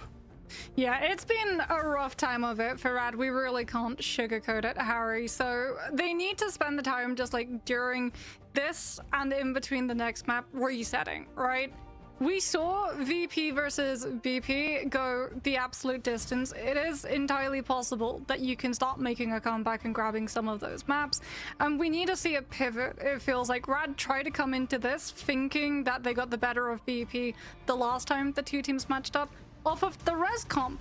And they put so much stock in the res comp but I feel BP put just as much stock in countering the res comp when these two teams went their separate ways afterwards. Yeah, right now it really seems like Tanuki Poki go brr is kind of how they're managing to deal with the res comp, and it feels like right now there's some frontline dominance going on between like Enzo and Polly are just unbreakable right now. We've seen Enzo find exactly the right moments to try and break out of the scrum on the Hulk as well, to really find the attention on that backline, being able to pick up the strategists of Rand towards the end of that Idrisil path, when it looked like it might have been a good enough hold. And we saw Trust Me getting isolated in some random position with Tanuki on the Wolverine, maybe got Feral leapt up there, tries to go for the solo Eye of Agamotto, gets stunned out of it by the last stand, and we didn't have the portal to recontest either, because there was that weird portal at the beginning. For Rand, there are a lot of things right now that I think can only be described by Tilt. Yeah, if I'm Rad's coach right now, I'm just like telling all of the guys, hey, calm down. We beat them once before. We can beat them again. We just need to make sure that we're playing our game and we're not playing to their game, because Brbrpatapim are a very good team at taking a little bit of momentum and translating it into a lot of momentum. Like you said, having things like Enzo on the Hulk being able to... Trust Me did not have a fun time. That he just... Yeah. He got exiled, and then just the immediate countdown of 3, 2, 1, exile breaks. Only the Hulk can choose when the exile breaks, so they perfectly coordinated it in sync with Tanuki's feral grab, which was just not a fun vacation for the Doctor Strange to take. Yeah, Doctor Strange really does struggle quite a bit against the Wolverine, and that struggle is even harder when you're getting feral laps twice as often, because he's just getting thrown at you with the old fastball that Hulk has available. For Rads, now they have a big choice to make. Their last stand, potentially. And they're going to be able to pick the map. But because we've gone through all 3 map types, now the map pool has opened up, Mox. They have so many options. Well, one of them's not going to be Hell's Heaven, for sure.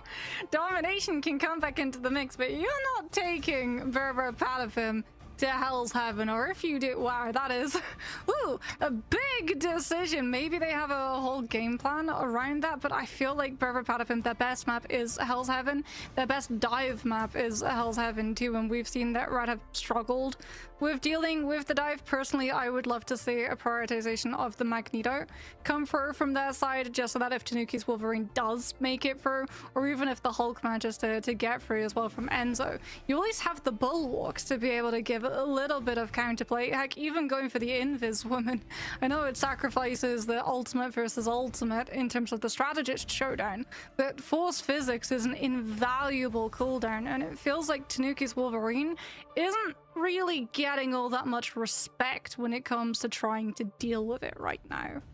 I wonder how much of this can really be solved in the ban phase, because they almost saw like a pseudo mirror on Idrisil path as well, that was so different from any of the other compositions we've seen go up against each other, and it was still absolute domination in favor of Brbrpatapim.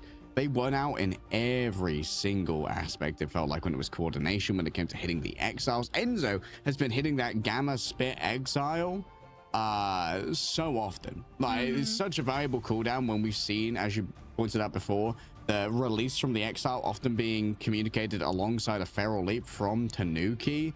For Rad, like, do you go for the first ban on Ken? Do you go for the first ban on the Captain America? Either way, it feels like right now Brbrpatapim are not a team that can really be solved in bans.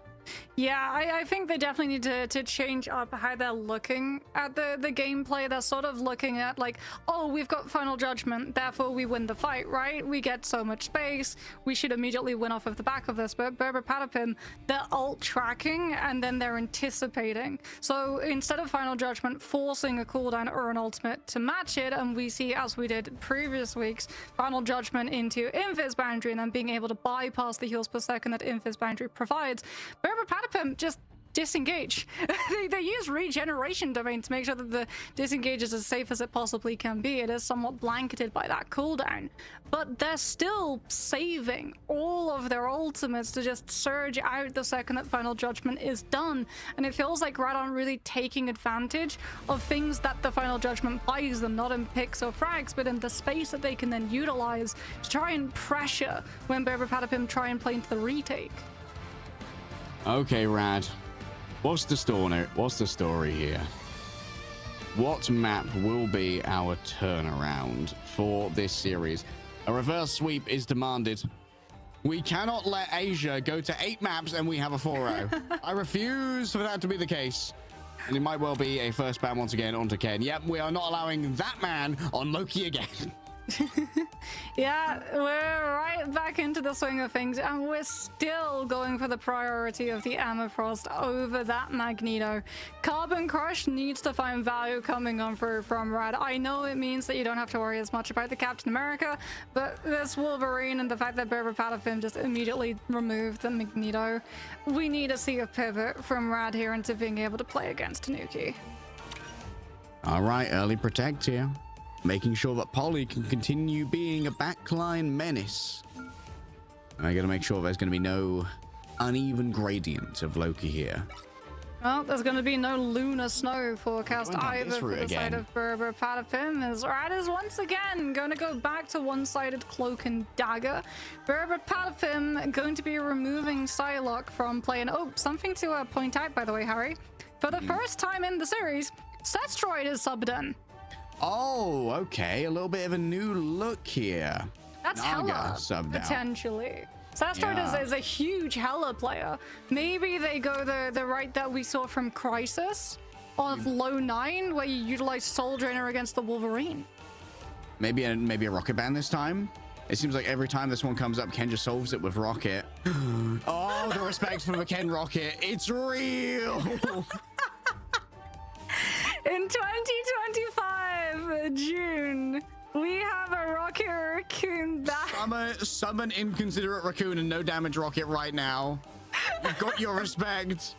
I'll have you know that that's one damage Rocket. I believe they had to remake their account, unfortunately. As Rada are going to be able to give themselves the Mantis, which means that Brbrpatapim are forced into banning out the Atom in case it is a Spider Island Rise composition to stall this out even further. I wonder, do we get the Invis Woman coming on through now so that you can give a Guardian Shield over to Sestroid if he goes for that Hela play? Or do you just once again try and play this Ultron matchup, but have Sestroid on the Ultron so that if it goes wrong, you can pivot?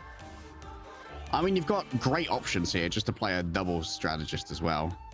I feel like Fate and level 1 Croak, between them playing the Luna and the Cloak and Dagger, they should really allow for Sestroid and Melio to try and take it to the double DPS, because the double duelists at the moment, Pokey and Tanuki, they tend to be able to find a bully 2v1.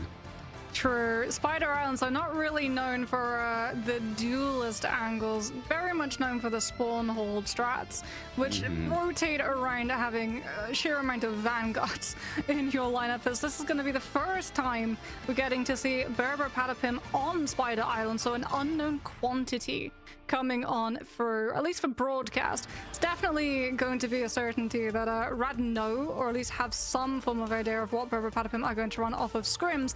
But scrims are scrims. This is officials, and this is also match point for Brbrpatapim. Rad need to take this or the series is done. All right, EMEA Grand Finals, $250,000 on the line. Do or die for Rad. Rad once again coming out with the Mantis, the Ultron, and the Lunar Snow pocket composition. Tanuki once again on the Wolverine. Pokey's already been forced off of the angle though, which is giving Rad a little bit more space to play around with. No Vanguard heavy compositions, so we're going to be fighting around second corner rather than first. We're running a double strategist with only Mantis and the Invisible Woman, Brbrpatapim. Might have been a solve right here. Melio dives on in. Rajavo's there as well. Finally, some action. A little bit of vibration in the back here from Rad. They have been roused from the grave. Is this the strange TP play coming through from Brbrpatapim? Or are we going to see a pivot over to something else? No, that's still holding the strange portal. We're going to walk directly to the second fight and potentially hold off on that portal for third contest. Level 1 Crook's already going to have the Soul Resurgence in this next fight, trust me too. Building towards that first Psionic Seduction, and Brbrpatapim looking a little bit more fragile with the composition that they've been forced onto, as Tanuki is off of the Wolverine onto the Ultron to match the sustain that the other side can output. All right, Melio reigning above it all. Usually it's Naga who's playing on that Human Torch, but this time with Destroyed in, it's going to be Melio taking over those duties. Oh, Crook's already down, which is a little bit shy of managing to grab that one. Melio up too high. Pokey finds a crossbow bolt from across the map. And look at that, shutting down the follow-up onto your own psionic seduction to shut down Raja in the back. Trust me, he's gonna fall. They should be able to get everyone else safely back into respawn. But opening that fight up with Psionic Seduction is a rough one because now Brbrpatapim can just put up token resistance presence on second corner, wait for the ultimates to be burned, and disengage before coming back in you, just like we saw on the map before. Polly up on that rooftop too is gonna be able to scout check out Melio, who offers coast down immediately. Okay, Rage of Ultron opens up already here from Destroyed, looking and speculating towards the back, but not really getting much in the way of contact here. Destroyed unable to really convert upon that ultimate. Still did force out the invisible boundary, which is a major cooldown. Brbrpatapim are going to be lacking now. A full investment from Brbrpatapim. They're certainly feeling a little bit spooked here and goes wide on trying to shut down Melio. How do you survive a firestorm now, Melio? He's finally cooking, and Rad have entered the kitchen for the first time in this series. Big sedation came out from level 1 Crook as well onto Pokey so that the Psylocke couldn't pressure the torch through the ultimate. And finally, Rad will be able to, for the first time in the series, pick up a point on Convoy, and they've got momentum to keep that movement going. Rajara is going to have Freedom Charge, Fate of both worlds too, as Brbrpatapim, ooh, we're seeing a different side to them again. Pokey is over to the Adam Warlock. They've seen that Rad have so many flyers. Brbrpatapim decide we're putting Pokey onto the Adam Warlock to have hitscan to challenge them, and then Tanuki is going to take the aerial dogfight up in the sky with Melio and Sestroid. Mum said it's my turn on the res comp. Trying to track down Melio already. However, just going to go for a little bit of a disengage. Oh, that's a nasty little clip right there. And the Cosmic Clusters take down Melio from downtown. Crook rolling on forward here. Not going to be able to meet the Soul Resurgence that Ken previously used, but Destroyed getting aggressive here. Impressive that they were brave enough to use that quick Ultron dash. Oh, the shutdown on Trust Me. Instantly lost their ultimate. Where is the burst healing? Nowhere to be seen. A dink from downtown onto Pokey. But Destroyed finds Enzo, lets them fall through the cracks. Tanuki needs to be shut down on this angle. Someone else needs to come in and hit the shot. He's so difficult to hit during the blast barrage. But Pokey is going to have Karmic Revival. And Polly is trying to match Witch with Rajara, who's pushing for more space. They know that Karmic Revival is going to be up in the next fight, and they don't want Brbrpatapim to have the time to set it up cleanly. Polly now goes on to the objective, is still stalling it out, and that allows Tanuki to get into a position, challenging Melio, utilizing the iframes on the Stellar Shift to get himself out of dodge before coming on for the Blast of Barrage to force a resurgence. Coming out from level 1 Crook before he just dives, dodges right back into the safety of his boundary. Yeah, playing safe inside the invisible boundary. And Pokey still has that resurrection in the back. Melio going to make it a little bit dangerous here. Enzo starts eating up all of those flame tornadoes. Only the charged Aegis there to really catch for damage. So Enzo doesn't get too much off the back of this one. Unable to try and bubble themselves. They use it selflessly on the other side. Pokey going to come on through now with the res. Trust Me, converting on the beam damage inside the building. The flames will rain. Polly gets resurrected yet again after putting their life on the line to keep that cart contested. A freedom charge forward now. Overwhelming force destroyed. Damage boosted, yes, but the Rage of Ultron unable to break through the freedom charge. Needs to heal up the remainder of the team. Rad, they get scuppered when it seemed like they had an opportunity. They're all back off of the back of the Karmic Revival. Pokey gets the resurrection. Melio had burned Supernova in the fight before, doesn't have it to keep pressure on the resurrection position. This is what happens when Brbrpatapim can play the rest comp with the full heroes that it requires. Tanuki's gonna have a Galactic Legend. They've spotted Rajara out in the backline. Pokey takes down Melio too. Serrata missing a huge chunk of burst damage. A follow-up potential from Trust Me, Psionic Seduction. Everyone from Brbrpatapim is safe inside of this boundary. One player seduced. Follow-up's not going to be there. Alex can't be shut down before the invisible boundaries already run its course. A soul bond here shares out the damage, but it's now over. Trust me, has everything they need to try and convert upon this fight. Tanuki wants to shut it down. It's for Legendary. Around the back, so many targets to choose, but which one will you go for in this case? A quick self-resurrection. Cocooned revival from Ken, the same from Pokey on the other side. Rad have lost control of the cart yet again. It's going to start rolling away from them. It's just the rage of Ultron that will once more be the decider in this fight. Tanuki super low. Soul Resurgence on both sides. Yet another Meteor M. Where do you want to put it here? Directly on top of Fate's head. And Fate, now it's a lot of healing that's going to be missing. Tanuki's tracking is sublime. Second to none. Trust me, in the back. Finds Ken. Cocoon Revival already on cooldown. Overtime needs to be triggered yet again. Someone's going to go and touch the point, guys. Oh, finally. It's going to be the Captain America with the guess that one going. Big Pokey Resurrection now. Ready to go, though. Brings Ken back, and no one's touching. Rad are going to have to hold it on first or hold it quicker on second. There's no light at the end of the tunnel for Rad on that fight on second. Worse, all of the light is Brbrpatapim's Comic Revival, just allowing so many of the players to come back through in case Rad are able to start picking them up one by one, helped by the TP recontest from Fate. It has to be a hold on Spider Islands. We've seen it happen so many times before. But Rad, if they try to run the res composition, they're gonna get outmatched by the fact that Brbrpatapim get the Magneto. Just again and again, that Magneto slips through the bands. They can't keep getting away with it, Moggs. I told you in between the break that in my personal opinion, Magneto is just as crucial to res comp as the Adam Warlock is, and you can absolutely see why. The second Brbrpatapim pivoted to that composition. The Bulwarks were getting maximum amounts of value. Even Meteor M being used just shut down Rad's momentum, absorbing a sort of galactic legend, Rages of Ultron coming on through from Sestroid, which probably converted into a lot of rage from Rad's VC. As now they have to pull off the hold. Spider Islands is defensively favored though, and if you have a flyer composition, you prioritize just boosting your spam damage output.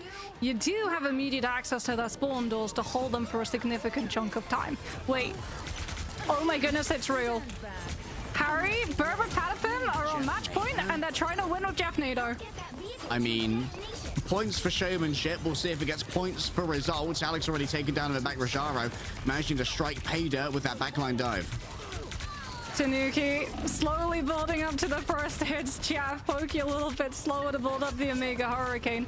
As Rad with control of those spawn doors know exactly where Brbrpatapim are going to be rolling on out. And okay, there we go. We've passed the BM check onto an actual composition. Brbrpatapim go. We're on res comp once more. Active Resurrections. Tanuki needs to be shut down. Tanuki's just been having an absolutely wonderful time up in the air, even in the 2v1 against Destroyed and Melio, just constantly getting that damage boost, has the healing over time from the Mantis. There we go, finally a delivery of damage. This is going to be Melio, maybe a little bit prematurely popping a supernova, but of course wants to start building up towards their next one real quick. Enzo forced back into spawn, a minute gone now. Yeah, that supernova comes through very quickly before Enzo can build the Meteor M as well. Brbrpatapim are going to be relying now on Polly, creating a disruption in the back line to force Rad's head to turn away from the spawn doors. But Sestroid more than happy to match up the sustainability of the Rage of Ultron, but he goes a little bit too low. It's not too close to the sun. It's the exact opposite. He finds himself 6 feet under, thanks to Pokey coming on through. So far from the sun, he's just voyaging past Pluto at the moment, going out into the Kuiper belt. Brbrpatapim finally break out of their spawn. They just love Melio here. Maybe there's going to be a quick teleport back from Rad, but looks like they're just going to opt for a regular second fight instead. Yeah, no one's on the strength. They're all too close to their ultimates to sacrifice to a 50% gut of the ultimate charge reset coming on through. And that does mean that we're going to be seeing 2 fights potentially of Spider Islands first, which is more than happy for Brbrpatapim, given the fact that Pokey has got Comic Revival up. Got that free reset ready to go, opening up here with the Freedom Charge already forces out the Soul Resurgence from Rad, and Polly just says, okay, that's it, I'm just going to leave for a second then.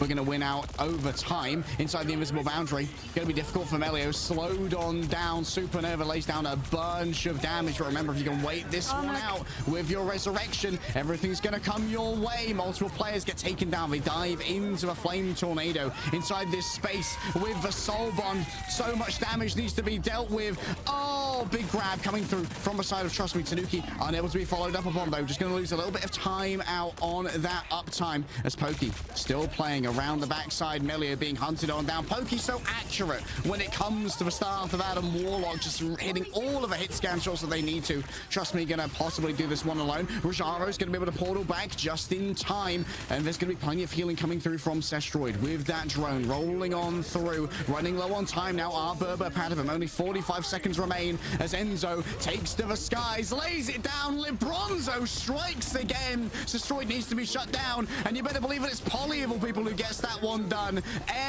Ground to air violence from the Captain America shows you air supremacy. Fade's trying to stall it longer, though. Fade of both worlds comes on through, just trying to bleed Brbrpatapim, having to commit more resources, which they don't have access to on the second. Freedom charge has been forced from the side of Polly. Rajaro was able to pick out Ken, but this should still be Brbrpatapim claiming that first place position. Level 1 Crook with the Soul Resurgence. Wait a minute, they're turning it around. Trust Me finally gets the front line, has the Psionic Seduction, and Brbrpatapim are losing players. It's clutch from Crook to bring them back with a Soul Resurgence. Touching not really on the cards right now. Tanuki going up against Melio. It's a duel of all ages between these two damage dealers, and you can't get there in time. Rad, extend the series, and welcome to the grand finals, Rad. It's so nice to see you. Spider Islands, another full hold after we visit this map, comes on through as we get to see them utilizing that strange TP, not for the free fights minimum, but to make sure that they can throw themselves onto that objective and just get themselves into a position where the EMEA can go aggressively forward with the frontline pressure. It looked rough, it looked really dicey, especially when that Comic Revival comes on out and Melio is already out of Supernova charges to be able to uproot the resurrection position on the inside of the building, especially given the fact that they'd been holding on to Soul Bond to stabilize and then lead into the Galactic Legend recontest. But Team Rad are able to stagger their players massively onto the payload, even down the strange TP timing, and with just sheer amount of stubbornness and strategic ultimates, they hold themselves in the tournament. Look, I'm just saying, having a Luna and actually being able to put some triage healing onto your Vanguard meant that Trust Me could do so much in that game. Like, if you keep your Emma Frost alive, your Emma Frost will deliver, I promise. And that seems to have been a real issue for Team Rad thus far. No surprise that Trust Me walks away with the MVP for this matchup in the first map that we've seen Rad win. Yeah, I mean, Emma needs to be aggressive to find value, right? She can be such a valuable Vanguard. She can be one of the best heroes in the entire game, not just looking at that role that she finds herself in, but you need to actually damage to be able to upkeep your charge. If you don't have a Luna, if you're relying off of heals coming on through from an Adam, an Ultron, and a Mantis, and so much of those heals are resource based, especially for the Adam and the Mantis, then the Emma has to be very cowed in terms of how she gets to play, and that then impacts the amount of charge that she has available, the value that she's going to be able to get off of Carbon Crushes, because she's not going to be in positions to utilize them. And we really got to see Trust Me getting to play the game, essentially, instead of just having to play peel and wait and play a reactionary. He got to play aggressive, the way that you want your Emma Frosts to be in Marvel Rivals. Yeah, let Trust Me play the game, maybe, and things start to turn around. I mean, honestly, what a glorious day to be a res comp hater. The success rate at the moment is feeling real low. Res comp merchants is feeling real low. Yeah, I mean, Rad are probably very beside themselves too, because they were able to get through that map, but they might be finding themselves taking a little bit of a low turn too, because now Brbrpatapim get to decide which map we go to, Harry, and that was a convoy map. You know what that means, right? Oh yeah, Hell's Heaven. Domination's still around the corner, and it's likely gonna be a pivot over to Hell's Heaven almost immediately. Yeah, if it's not Hell's Heaven, I will be flabbergasted. Maybe the Rocket Band has some legs, by the way. Respect the Ken Rocket. We'll see if it continues after this break.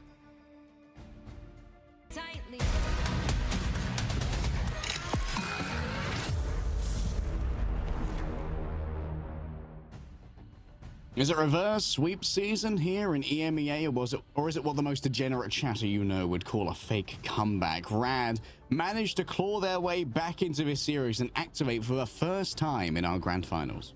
True, but as we talked about, Harry, on the other side of the map win from Spider Islands, you flip the coin and it lands in Brbrpatapim's palm, and that means they picked the map.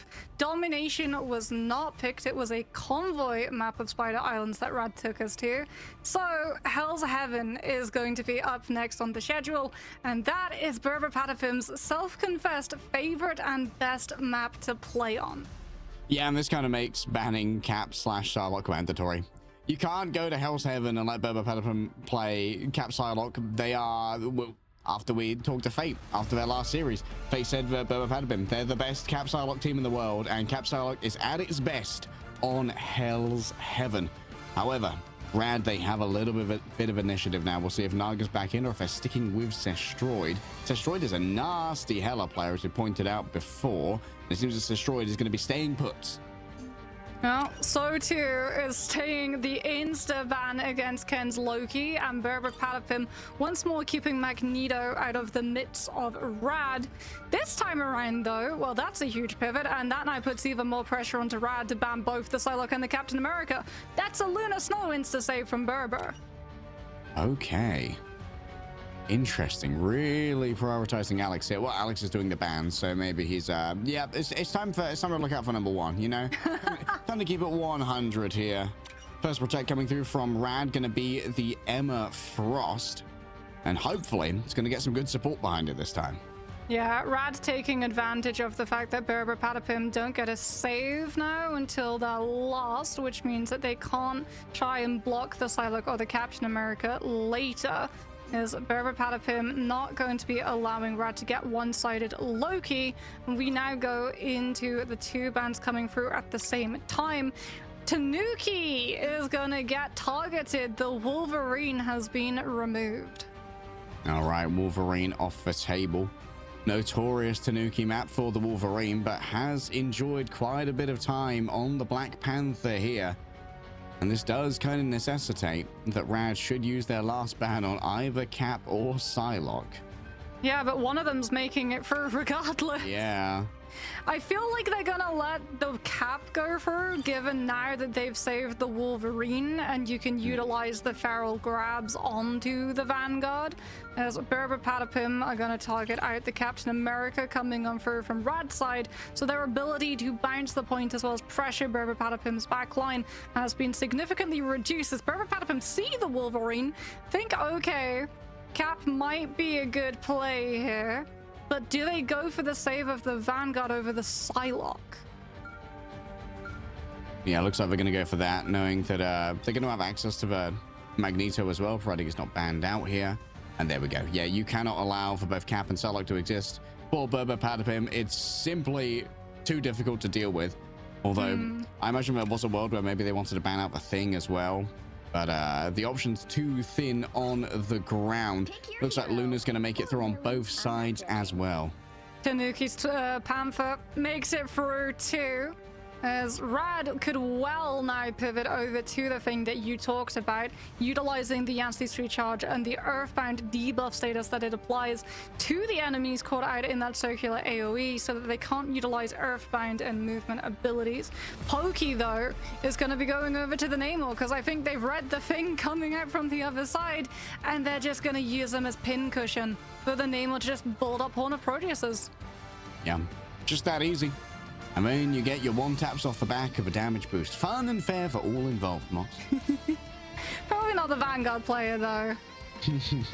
So it does look like they were going to be rolling out the Groot as well. So maybe you're trying to utilize the damage reduction from the Thing's jumps to give your other Vanguard a little bit more tankiness when it comes to surviving on that point and anchoring the position. You've got a lot of wombo combo potential too off of what Strangling Prison can set up. Mox chat, I don't know about you, but I am wishing for a game 7 between these teams. Rad are finally awake. Let's see if they can deliver on Hell's Heaven. This is Brbrpatapim's self-confessed best map. It's also one of Dive's best map, and no surprises, they're doubling down upon it. Enders on the Hulk, Polly the Captain America. Rad's backline are not going to have a fun time, and that's why we see the triple strategists come on through. Really, you Flavor is about to hit. And Flavor Town is going to be populated mostly by Rad here. First coming on through, Spirit Rend. Reset on the other side, Tanuki just with a little tap here and there. A love tap. A quick kiss on the forehead to let them know that he cares before diving in fully. Has to worry about that Yensa Street charge though. We see that it's Rajaro who's actually putting out on this nice shutdown on the momentum. And this is why I said they wanted to ban out the thing. Rajaro really gets the value there off of Yancy. Yeah, and Rad playing so stacked together. Fate's going to be able to build up the Eternal Bond in record timing as Melio drops Polly off of the map. Okay, Rad are back, baby. And for those of you who haven't watched EU before, just disregard those first like 2 or 3 maps, you know? They're a real team. They're a real team, and they are really good. Yeah, they're having that warm-up. Now we get to see the true grand finals coming on through. Pokey is also going to have the Horn of Proteus, but Alex has not been able to keep pace with the damage that Nemo's been outputting. No Fate of both worlds to give it that one-shot potential. Tanuki on the off angle, just waiting for his team to regroup before they try and hit in with a dive composition. But Enz already had to utilize the Unbreakable Resolve, and that means that Rad's backline have a little bit more safety to wait out the cooldowns to come back through. Okay, Rajaro on deck to always use that Yensa Street charge. The second that you hear that your backline is under pressure, you don't want to use to try and shut down Enzo. Instead of just relying on Melio to shut that one down. Yet another excellent exile coming through. Our players are grabbed out of the Eternal Bond. A great response from Trust Me. Alex falls down, but there's still plenty of healing remaining for the remainder of Brbrpatapim as they move on forward. Bash Descent ready to go. Melio finds Pokey. Ken falls off the map after the reset, and Brbrpatapim are back to the drawing board. Yeah, and all of the potential damage from Ken's Terror Cape is just mitigated by the fact that Rad are on triple strategist. Even if one of your Vanguards gets applied vulnerability, you can still keep them fully healed on up as the last stand comes on through from Melio. Package delivering Enzo into the waiting arms of his team's front line. Tanuki sees that it's last fight, tries to pull Rad's attention back to the point to let the rest of his team walk. That descent could be brutal. Forcing out a Soul Bond early would also be super valuable, and there it is. The Soul Bond used by Destroyed still has that Karmic Revival in the back pocket that's going to be needed. However, with Crook channeling the Fate of both worlds, it's going to be unlikely. Rajaro gets 3 stuns, 2 Vanguards, and Pokey both confused instantly in onto the Adam Warlock. Tanuki puts it all on the line. 36 HP remains. It should be a self-revival here from Destroyed in the midst of all of this. Yeah, that's going to be the Cocoon Revival. It's yet another Strangling Prison as well that claims Pokey, and here's the Revival as well. Destroy doesn't want to give up any chances here, and while it might not be the optimal ult economy here for the remainder of Rad, having used that resurrection, Brbrpatapim dropped the first map of Hell's Heaven.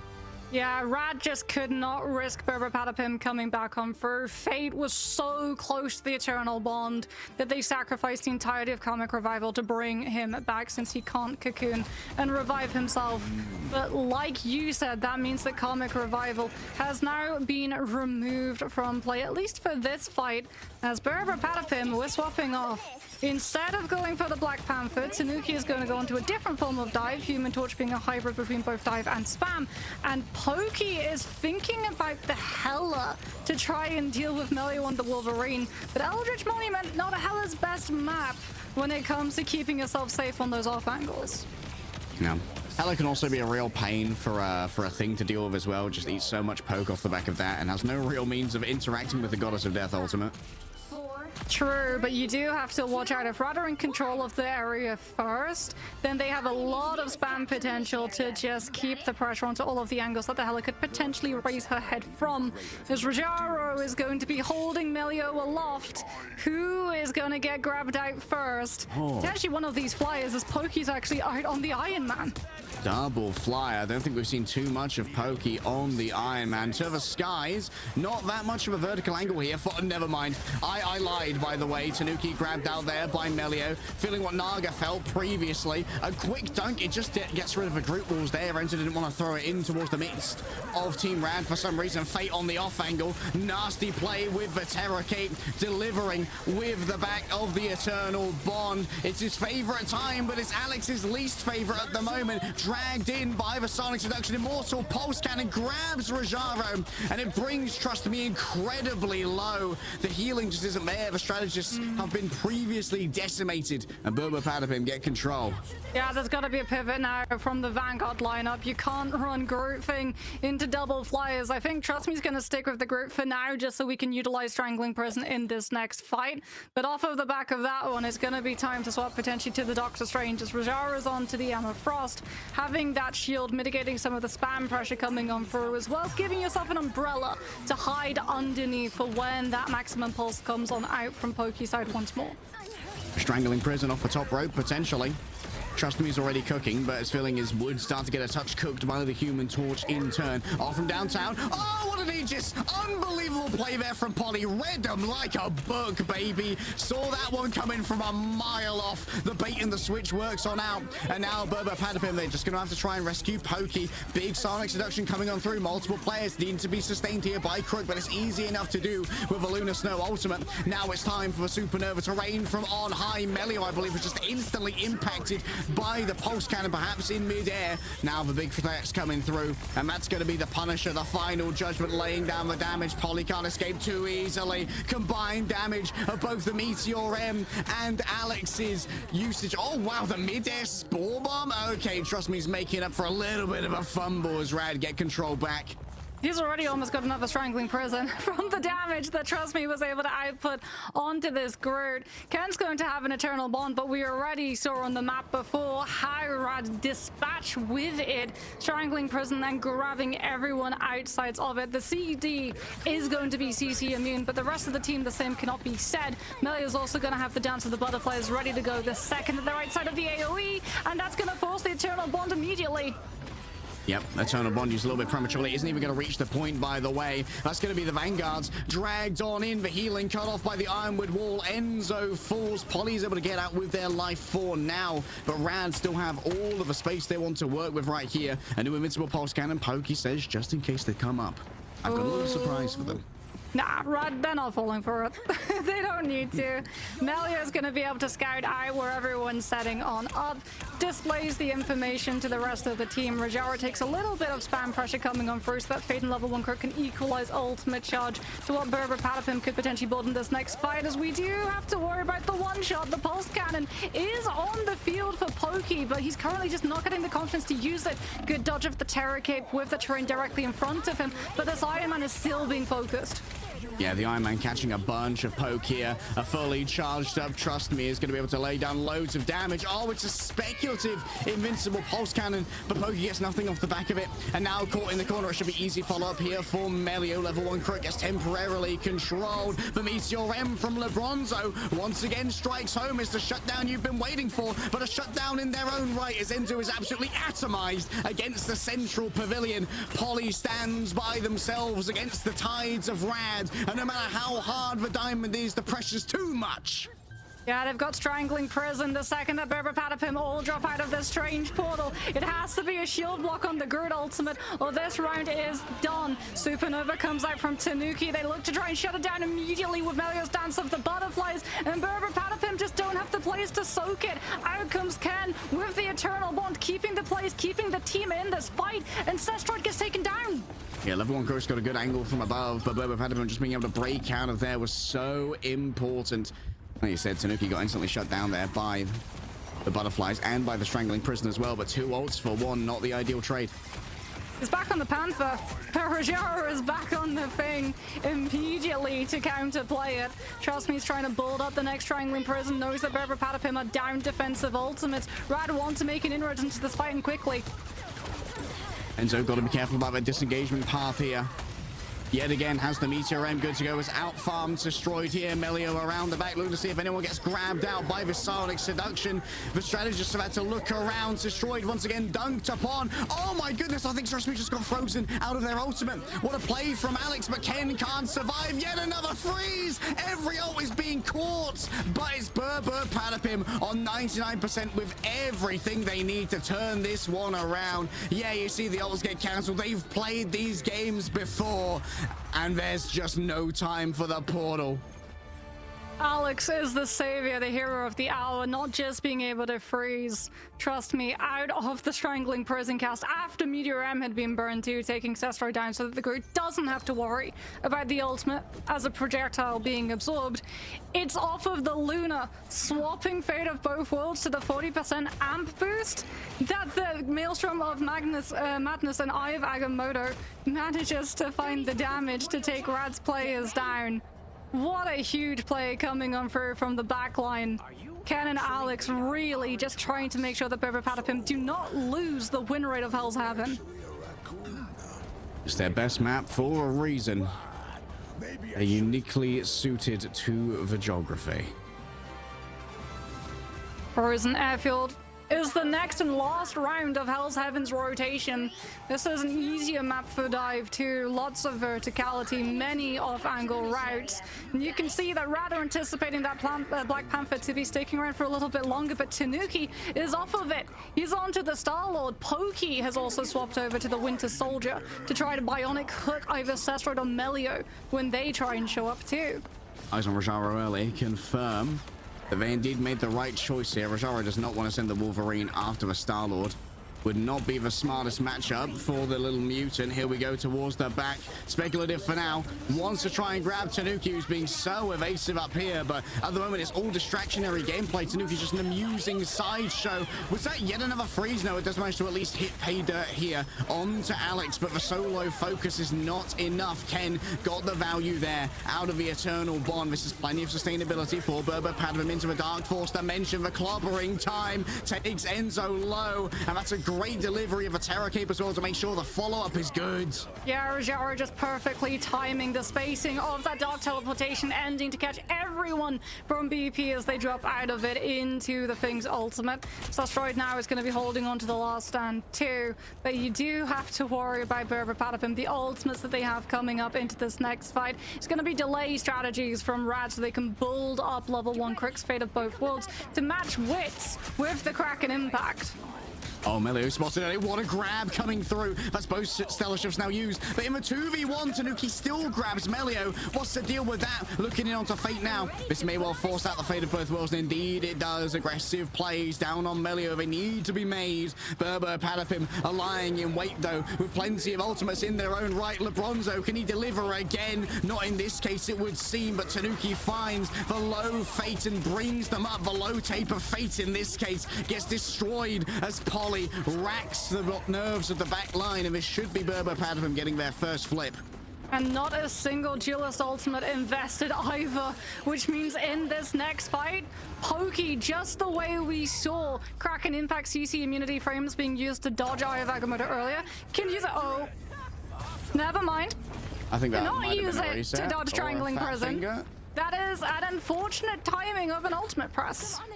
Oh boy, our Pokey's going to be kicking himself for that one, but it's okay. Still super winnable here for Brbrpatapim off the back of just the Galactic Legend. Trust me, once again, going to be very careful of this Aegis shield from Enzo. Sees Tanuki up above, knows that a solo watt over there is a little bit too risky. In towards the back, that's both of the strategists grabbed on in, and it's absolutely clinical from Trust Me. Destroyed, swapped over, yeah, onto the Adam Warlock, so the Soul Bond was instantly available to deal with Tanuki's ultimate. Beautiful play from Rad. Yeah, especially because they heard Pokey use Kraken Impact on the point itself. Fate's going to have Eternal Bond for free too, so we can make an aggressive play with Psionic Seduction from Rajaro and mirror the sustain that Ken can bring to the table. Tanuki is going to go over to the Black Panther off of the Star-Lord, is still going to be able to receive the 35% trickle heal coming on through, but Rad aren't allowing Brbrpatapim any passage through the chokes. They come in early. Dance of the Butterflies, carpeted up by the Eternal Bond on the point, and Brbrpatapim, all of the ultimates that they had just got forced. Eternal Bond equally forced out here. Tanuki around the back does not want to deal with a full charge. EMEA beam, at least just going to catch a little bit of poke coming through from the Eternal Bond. On the chase right now. Pokey finally has built up yet another cracking impact, but the do they have the damage to try and convert here onto Trust Me? No, the healing's going to be good. The Fate of Both Worlds has been deployed. Rad might get it done on Brbrpatapim's preferred map. Destroyed can't afford to fall. They need that resurrection. Enzo gets multiple plays here off the back of the Sonic Seduction, but gets isolated by the walls that Trust Me's erected behind them. And that's going to be an attempted bash this in. Tanuki's going to get done in the midst of all of this. A rend after rend. The Karmic Revival's good to go. Destroyed knows that their location has been found, though. They've lost him in the midst of all of this. It's going to be a last-second contest from Rajaros. Destroyed has resurrected themselves, coming back off the back of the TP. Destroyed has decided to call it. Yeah, Sastroid was in the cocoon form, just baiting Brbrpatapim to have to follow him in case it was a revive into the Karmic Revival. And now Tanuki on that Black Panther is going to be looking to try and figure out where exactly that Adam Warlock is setting on up. Rajaro back onto the thing because the Black Panther's in play. It's chess into checkers, and only one of these teams can come out on top. Tanuki wraps the back.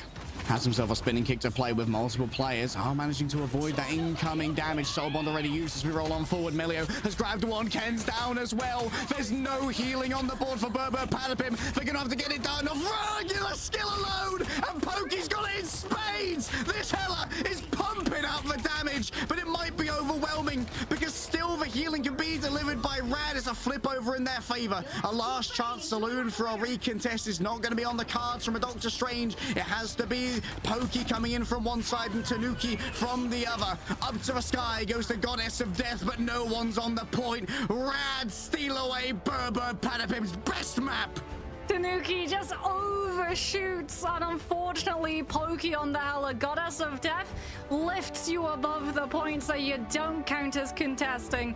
And Rad, 2 maps in a row now, steal it away. The hopes for the reverse sweep, Harry, very much intact. We have a grand final series on our hands.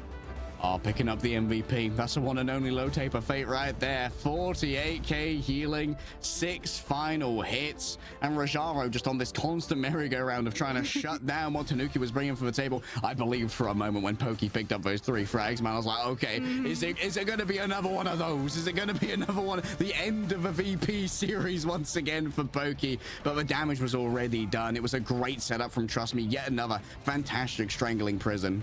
Yeah, and a great read as well from Rad coming on through. They know that Galactic Legend is in play on Frozen Airfield, swapping Sastroid onto the Adam Warlock just so they don't have to build up an ultimate to deal with the Star-Lords. They can literally just hit the shift button, have everyone tank the damage all together, nice and cozy on the point, which allows them all of the follow-through onto Trust Me as well. And they can still have Fate with the Terror Cape connecting onto everyone who got scooped up by the group. Unbelievable scenes here. Rad far from dead. They refuse to go quietly into that good night. And with $250,000 on the line, who would? This is what this team was built for. We had our graphic before the matchup. Mox, this team has never been the #1. They've never been the big winner. They got 4th in MRC Season 0, 4th at the Marvel Rivals Invitational, 2nd at MRC Season 1. They've always had the talent. They've always had the perseverance, but they've never had the results, and it felt like once again they were doomed to that 2nd place. But when the chips are down, Rad have said that no, we refuse to lose again. Do we see as well the results of Hell's Heaven putting now a new strain on the pick and ban system? Because like you said, they thought about going for that thing ban so that Tanuki's Black Panther could roam a little bit more free. And we even saw in the past when these 2 teams went head to head, Adam Warlock as a ban started becoming a thing for the side of Brbrpatapim after they lost domination to the res comp strategies coming on out. So I feel like we're going to be seeing a new adaptation on the other side of this break. It's got to be convergence. Break.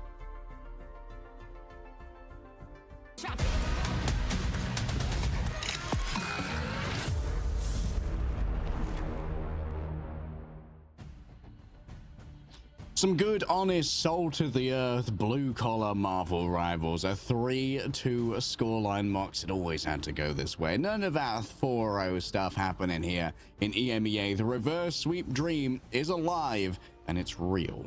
Yeah, it has been revived, you could say, much like Rad utilizing the Karmic Revival. I'm sure we're going to be seeing a very different advanced pick and ban system come on through as we head to this next map, which will be Convergence, and it's going to be Central Park.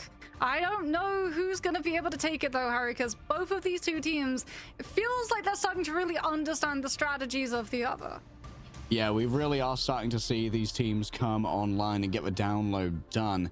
But for Brbrpatapim, every single map we go deeper into this series is longer that they've been playing at the top of their ability.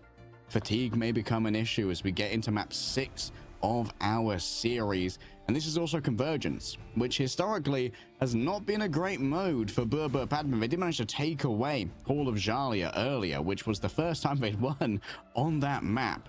But for Brbrpatapim, that might weigh on them a little bit there. Historically, their results here have not been great. Yeah, I would agree. When you're looking at the statistics, you do definitely raise an eyebrow. But I think for Brbrpatapim, like, if you thought that they were weak on Convergence, they'll have been working on Convergence, right? It's just the way that we saw Virtus.pro every single time they found an issue, they worked away at it for like a week, just full target focusing on that in scrims and coaching sessions. And I feel like Brb have been doing the same thing, because when we saw them earlier in Hall of Djalia, they did not look like the weaker team on this map type. Yeah, they did not look like they were hopeless on Convergence by any means at all. I feel like the real shift thus far, though, has been in Trust Me being able to actually play the game. Once Trust Me gets online, things get a lot more complicated. Well, that's going to be getting complicated. Both teams instant banning out the Loki, which means that Brbrpatapim will also be able to get the instant save onto the Lunar Snow, and Rad can now start targeting out the Vanguard's likely going to be a Captain America, or maybe they go for that Psylocke yet again. No! Punisher off of the rip this time around. Maybe attempting to even bait in the Cap Psy. It would be wishful thinking, that much is for certain. A quick protect onto Trust Me's EMEA wouldn't go awry. Of course, you're rarely going to see Trust Me's Groot catch a target ban in this day and age. Maybe there's one where you could ban out Tanuki's Wolverine, though, so that constantly remains a threat. I think as well, if you secure the EMEA Frost, like, it is going to be tough if both teams go res comp route, but you're anticipating Enzo on something like over the Hulk or the Venom to be able to just dive into the back line and create a little bit of a diversion for Brbrpatapim's rest of the team to get what they want done. So having Carbon Crush online is going to be doing a lot of distance to taking the dive out. As Brbrpatapim remove the Psylocke from Rad's side, Rad notably not going for either the Psylocke or the Captain America or the Luna as of yet. Likely going to be a Mirror Punisher ban here. Choice to try and take out, oh, Polly. Yep, there they go. And now the question is, if you are Brbrpatapim, do you want to protect the Wolverine in your own right and have an unequal Wolverine gradient? Yeah, taking Melio's Wolf off of the board does make it a little bit harder for the Flyers to get looked at too. If Brbrpatapim want to put Tanuki onto the torch in case this Wolverine does get banned out, as Rad are going to be able to secure Lunar Snow for themselves too before we go into the next ban phase for Brbrpatapim. This is going to give us a really good insight onto what they want to utilize and what they put stock onto removing.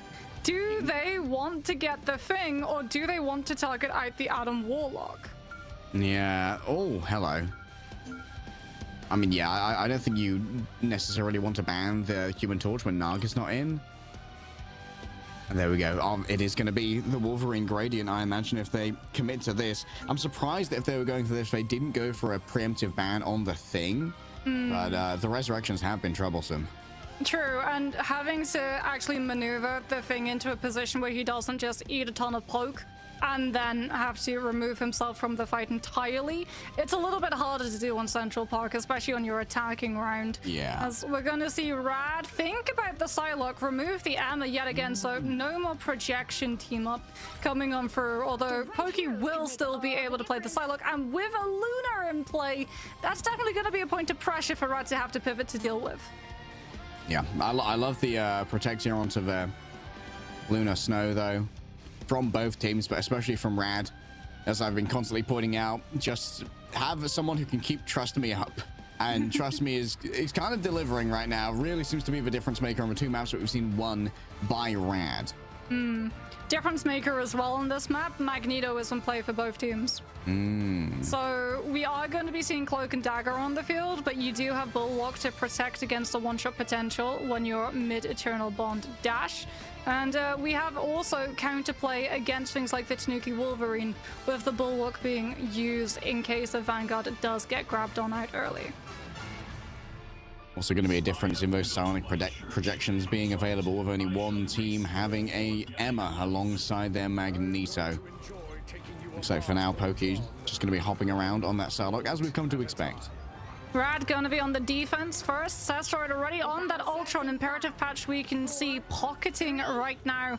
Melio on the Human Torch as he looks to just get as much poke and spam into Brbrpatapim as they can. Enzo is indeed on the Hulk that we expected, which means that Trust Me is going to have their hands full in terms of targets for Carbon Crush. Oh yeah, and Melio is going to have their hands full when it comes to extra occupants of this airspace as well. And here he comes. Going to be an attempt to dodge away. Nicely played. Crook already falls down, though, to Pokey. A great opening here for the Psylocke. And this is going to be next up. Yeah, Rajaro on the docket. All the way into a backline. Things are getting real complicated. Might be able to use their Sonic projection to get out. No, not going to be on the cards right here. This could be cooked already. Huge bait and switch from Brbrpatapim. Rad thought it was going to be a target dive onto Melio, but in actual fact, it was Pokey setting up the hit onto level 1 Crook. And Brbrpatapim overwhelmed Rad's triple strategist composition in a matter of moments. Sestroid off of the Ultron isn't in time with the strange teleport, and Fate getting picked late as well means that Rad lose even more space to hold on to second. Yeah, that's going to be absolutely disastrous here for Rad. Far from over at the moment. The Mantis hater in me is saying that maybe you don't get as much value out of it here if you're Rad. I'd love to see Force Physics to try and shut down Tanuki and to give Melio that team up. Yeah, I feel like Invis Women would definitely make things a little bit easier in terms of the neutral, but you do sacrifice sustainability for the ultimate. Melio goes for the dive. They've been able to pressure out Enzo, but it comes at the cost of Trust Me. No one was helping out the Emma Frost and the Luna Snow Mirror.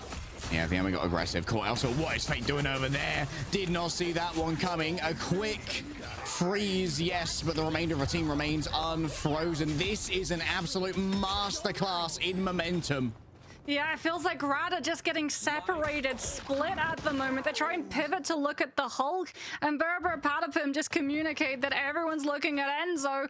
Deal damage elsewhere, and it will permanently stick. Out comes the Diamond Form from Trust Me. Soul Resurgence invested from level 1. Crook forces Ken's Eternal Bond out, and Brbrpatapim are more than happy to make that trade. Okay, Soul Resurgence used. Destroyed falls through the cracks. The healing not quite enough when compared to what Pokey's bringing to the table. Melio starts raining down fire tornadoes and might be able to find the backline here. They need to take out Ken, and indeed the fire tornado delivers in this case. Tanuki takes out Crook, but not much more than that. Fate next up on the docket to try and get sliced on through, but damage too much to bear. Destroyed needs to use their ultimate here to try and sustain the remainder of the team. It's going to take so long for Crook to come on back, though, and Melio falls to Enzo in the midst of all of this. Must have been grabbed out of the air. What a great play coming through from Enzo. Oh, there's the attempt at the teleport coming through as well from Ken. Enzo just put down for a nap for now. Rad still keep it contested. It must be Rajaro, and Enzo says no one puts down Hulk for a nap. Hulk sleeps when Hulk wants. Well, Rad are able to find two, but the Unbreakable Resolve comes out from Enzo, and he's got the mobility with the non-cooldown chomps. He's got the pick onto Sestroid as well, and Rad managing to overlap both the Freedom Charge and Rage of Ultron from Rogero and Sestroid. Now means that they're down ults in this next engagement. It's going to have to be a stack up and try and absorb the damage that Pokey can output, but that means that their position is forced. They're not going to be that to prevent the distance picked up for Convoy. Yeah, and stacking together can be ruinous when LeBronzo's on the other side, or well, Polly in this case on the other side with a Meteor M. I mean, not as got as much respect as Enzo just yet, but hello, level 1 Crook to be catching a bunch of this damage. Forces the Soul Resurgence. Polly looking for a victim. Fate manages to dodge away. Great usage of escapes right there to make sure they manage to stay well out of the AoE. Melia wants to cook from behind. Enzo's going to be in a little bit of trouble after being slept up, but you don't want to try and commit too hard onto Polly after all this. Pokey gets their sentient seized, and that means there's no way to try and avoid the Rage of Ultron that's being ran on down by Sestroid here. And finally, with the buildings being reformed, good choke points here for Rad to try and play off. Yeah, but Berber can push on through with an Eternal Bond. Supernova comes on through from Melia, but the exile from Enzo! The Torch almost gets cooked. Fate bails them out with the Fate of both worlds, but Brbrpatapim have been able to break through Chook, and they've still got the last stand after all of the sustain-ups are done. Enzo gets it done again, grabs him out the air, the intercept, Fate still, the Ice Arts, the Cleaver so difficult to deal with, Unbreakable Guard is going to be part of this. Fate's just getting stuck in over here, and it's built space, yes, for Trust Me, but Fate has had to sacrifice themselves to try and make it work. But oh, no way! No, you stop right there, Cap. Freedom is not going to reign today. Enzo is on one right now. Exile into Slam, into Exile once more. Enzo's Hulk is terrifying right now. It feels like they have an army just off of this one Vanguard alone. And Rad are going to be feeling their backs against the wall literally in a matter of moments as they've run out of room to disengage. Far from running out of time, though, on the side of Brbrpatapim. Still 2.5 minutes. Already going to be the Silent Subduction coming on out from Trust Me.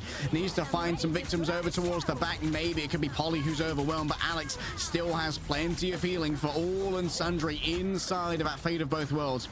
Tanuki may be looking for a knock off the edge. It certainly would be a lot of value. Big Terror Cape coming through onto Brbrpatapim. Polly needs to be overwhelmed. Uses the Meteor M instantly. Oh, and manages to punish Crook. Unreal. And now how can you sustain through the Dancer of Butterflies? Pokey gets their one and then cancels it early. Melio just up against the world all by themselves. Will punish Pokey, but can they get much more than this is the question. Everyone else simply hides away and forces everyone forward. A quick portal from Crook over just a couple of feet, but can you even get on through here? No, the body block is too strong. Brbrpatapim say, yeah, we're still Convergence Demons. 144 full push for Central Park. They had so much momentum. It was such a fast take of the first, and then just converted into stagger pick after stagger pick in the second. Rat managed to find their footing, but it was at the very end of B, and even then there were still stumbles through C. So Brbrpatapim had so much time to play with. Plus, Rat felt like they had to go aggressive, overextend into Brbrpatapim's own front line, and that just meant that Enzo and the Hulk had an absolute field day. I'm legitimately begging you to play Lunar Cloak and Dagger or Lunar Invis. Surely we have to see an Invis. I mean, Crook has actually put out a bunch of healing, it's true.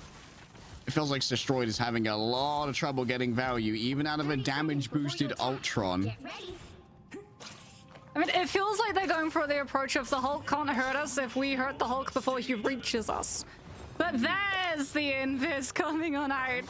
Coming on through from level 1. Crook at the sacrifice of the Mantis, and Sestroid now without that Mantis is off of the Ultron onto the Punisher. This should be where Enzo just gets absolutely blitzed in a blender the second he shows his face to the side of Rad. Yeah, big control onto the Hulk. I'm actually a big fan of this pivot here. Maybe not really going to be quite as much healing going the way of Trust Me without the Luna, but it is going to allow for a lot more shutdown on the Hulk. Yeah, not just that, but on Tanuki on the Wolverine too. He's already forced out, and that was Bulwark as well, forced to make sure that he gets out safely. The Carbon Crush is there. He doesn't have the cooldowns, but Enzo still grabs Melio first. Oh, that's a big terror cape onto almost all of Rad. Brbrpatapim are quick to try and follow up on the other side of it. Pokey rolls on forward. Those wing shurikens really are doing some work right here. Another throw? I doubt it at this point. Tanuki just gets off of that one. Unbreakable barrier will get everyone out. Yeah, they just utilized the fastball team up to get Tanuki into the Hulk's hands without him having to burn the Pharaoh lunge and potentially get taken down, crossing back to his players. He's still going to be up and about. Melia has been able to finally break around the first corner, gets a little bit of boulding to hide behind as well as utilizing Pyro Prison to put pressure on the point itself. And Sastroid has the room, the space to come in with the final judgment, and he gets the shield coming on through from Rajaro to keep him safe from Meteor Ram. The invisible boundary wasn't brought up in time. Sastroid is lost in the midst of all of this. Alex tries to get a handle on things here with the fate of both worlds as Pokey disengages, comes in from a new angle, a brand new angle, a brand new plan. The plan is likely going to be the dance of the butterflies right here. Look at this in the back line though. Trust me, he's getting a little bit frisky. An attempt to try and cut Rad in half. Crook can't afford to take yet another slice. Meteor M in the tiny corridor. Can it be dropped down upon someone? Yeah, onto Ken, straight onto their face, but Polly strikes back on the other side. Enzo's getting it done again. Polly's super low. Yeah, the metallic bulwarks onto themselves, but if you're in a corridor with a Hulk, I think I saw this scene in Avengers, and it didn't end well for the non-Hulk parties. Melio Supernova gets extinguished. Ken with the strange portal directly onto Rad's Punisher so that Sastroid doesn't hold the angle and punish Brbrpatapim as they come back onto that point itself. And he hasn't been able to build up the final judgment as well through the pressure that they've been able to place the Punisher through. Dark Teleportation has to be used from Fate just to close the distance a little bit sooner so they can take the brawl fight, but no one cleared Tanuki! Oh, the invisible boundary came up, but it was simply a little bit too late. Tanuki grabbed with the Carbon Crush. Plenty of healing coming through from Alex. Fate of both worlds keeps them sustained. Trust me, tries to drag them to the edge, but it's just a reset bait in the midst of all of this. 1 minute 20 remain for Rad. Fate needs to build the Eternal Bond. Sastroid's final judgment has to be absolutely gigantic for Rad to be able to have any chance of continuing in this tournament. But the longer they wait, the sooner Brbrpatapim build their own defensives. Pokey hears noise, thinks that Melee could potentially be flanking around that left side and almost catches the torch. Enzo loses their Hulk form though. Down to Puny Banner. And Puny Banner's not that good at holding back the tides of Rad. Trust me, he's getting a little bit frisky here. Polly needs a rescue, but it's not quite in time. Ken gonna be faced with the huge damage coming out of the Punisher right now. But it seems like everyone's managed to find themselves some good cover, good knock through there onto Tanuki, just to force out that passive, but you won't get much more than that. It's Melia who has to clean it up on the backside. Pokey starts to work the margins, has themselves an ultimate, but you don't want to use it now. You've already lost first. 3 minutes between Rad and Oblivion. Yeah, I thought about maybe utilizing that ultimate, but the anchor falls with Enzo, and you don't count as contesting in your Dancer Butterfly form. So Brbrpatapim decide to pack it in and keep it in the back pocket to have for this next fight, taking advantage of the fact that Rad do not have a defensive ultimate. Level 1 Crook close to the invisible boundary, but if you can bait it with the Psylocke, Tanuki gets a go-ahead for the last stand, or they just use it now and force Rad to have to stack. Melia almost got environmentally fragged. Incredibly lucky to have survived this one. Pokey has to be careful around these flame tornadoes. It's getting a little bit hot under the collar over there. Regarding Alex, hoping that there's going to be some healing available. Enzo just has to move their way after Ratatoska. Oh, they can start knocking him back here. Oh, this could be in perfect little bit of stagger onto Enzo. It's going to be an undermanned recontest. Tanuki is so close to that last stand. Level 1 Crook has the invisible boundary. Rad surely thinking about the Wolverine. He's in. He gets Carbon Crushed. Oh, the Carbon Crush to shut it down. There's still a last stand to try and play with. On top of Destroyed, and Crook's down as well. What seemed like the greatest opportunity for Rad has been stolen away from them by Tanuki, Polly, and Pokey in concert. Alex as well, quite literally in concert with the fate of both worlds. They get the Carbon Crush onto Tanuki. They don't get the pickup of the back of it. The Luna keeps him fully healed on up, and the last stand comes on through. We're not quite at last fight for Rad in terms of hopes for the tournament, as Sastroid is going to be coming on out with that final judgment. Rosario going to have the Meteor M2 to try to cover for him. It's going to be up to Polly to shut this one down this time. It's got to be shut down. Enzo has themselves their World Breaker Hulk, and he's been doing absolute bits with it so far. Destroyed with the final judgment. Could be everything. Rojaro wants to try and shut this one down. Can't quite find the cloak and dagger. Can't even find the Wolverine in the midst of all of this. Needs to hide behind the Aegis. A shell of shields, a survivability onion to keep Franklin Castle gunning them down. And while there may be a last stand coming through from the Dance of the Butterflies, it's going to come down to a certified Hulk classic to try and bring Enzo the value. Up against the world destroyed. He's just slapped away by a backhand there. The dueling glove hits the back, and that's going to be a full completion of second as we head to third. The fortification of Frank Castle from Rad is too good. Brbrpatapim can't break through the siege, and we head to third. Supernova in the hands of Melio. Sastroid going to be trying to build up that last final judgment once more, and Tanuki with only a minute and a half on the clock. All Brbrpatapim need is one fight to go their way, and all of the momentum that Rad come through with get drained entirely. One good fight, bro. Just one good fight.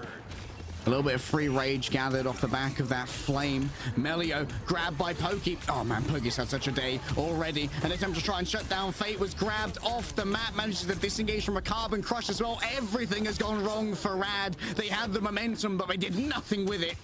That wasn't even an ultimate that comes on through from the side of BP. They get to hold on to the last stand and the Dance of the Butterflies. 1 minute remaining. Rad's still not able to swap over to the Doctor Strange. And Enzo throws himself off of the map so that he can get a faster reset.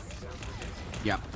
Necessary. Won't take long to get back with those incredible leaps. Tanuki just hiding in the corners for now has been discovered. Oh, the Supernova. Great play off the back of the Force Physics there to rescue Millia when needed it the most. Flame Cyclones in towards the back. They desperately want Ken, and they're going to find him, but now Melio has to worry about Enzo on the other side. Pokey coming in through as well. Tanuki can't get themselves the Feral Leap. A double carbon kick from Trust Me to shut down the Rad defense. Brad still holding on to the final judgment as well as that invisible boundary. It's going to be up to the duelists from the side of BP. They get one more good fight to try and stall this objective all the way from the finish line. Out comes the final judgment. The CC immunity, the bulwark is there. Where's Tanuki? Approaching too difficult right now. Inside the invisible boundary, Polly gets two. Destroyed and Crook and Pokey's there. A dance macabre, and it's a dancing celebration for Brbrpatapim. They may have been stretched to their limits. They may be on their 11th map of the day, but they refuse to lose to Rad, and they take home $70,000. Brbrpatapim are the strongest team in EMEA.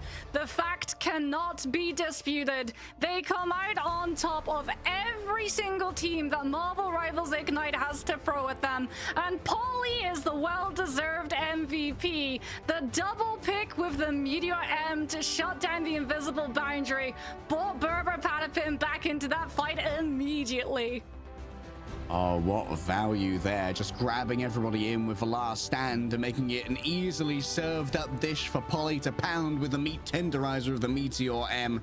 And we rarely see Polly being the one to pick up the Wolverine. It's usually Enzo's remit, but showing just how strong they could be on that pick, or Enzo was getting bits done on the Hulk. I mean, 5. He went down 5 times despite being arguably a walking hitbox. We can have a look now at some of the replay highlights brought to you. Tanuki is going to be the star of the show for a lot of these because that Wolverine was getting work done, to the point that Team Rad actually pivoted to the Invisible Woman, an ultimate that's easier to shut down with that invis boundary just dropping so early if you can find a one-shot onto the strategist herself. And from there, Brbrpatapim had a clear win condition.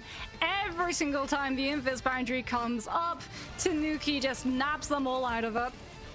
And if it seems like every fight you can rely on Pokey for one, it's always going to be at least a 5v5, if not the 6v5, because sometimes Pokey gets punished for it, but the mechanics are just so strong from Pokey, always able to deliver on the Psylocke.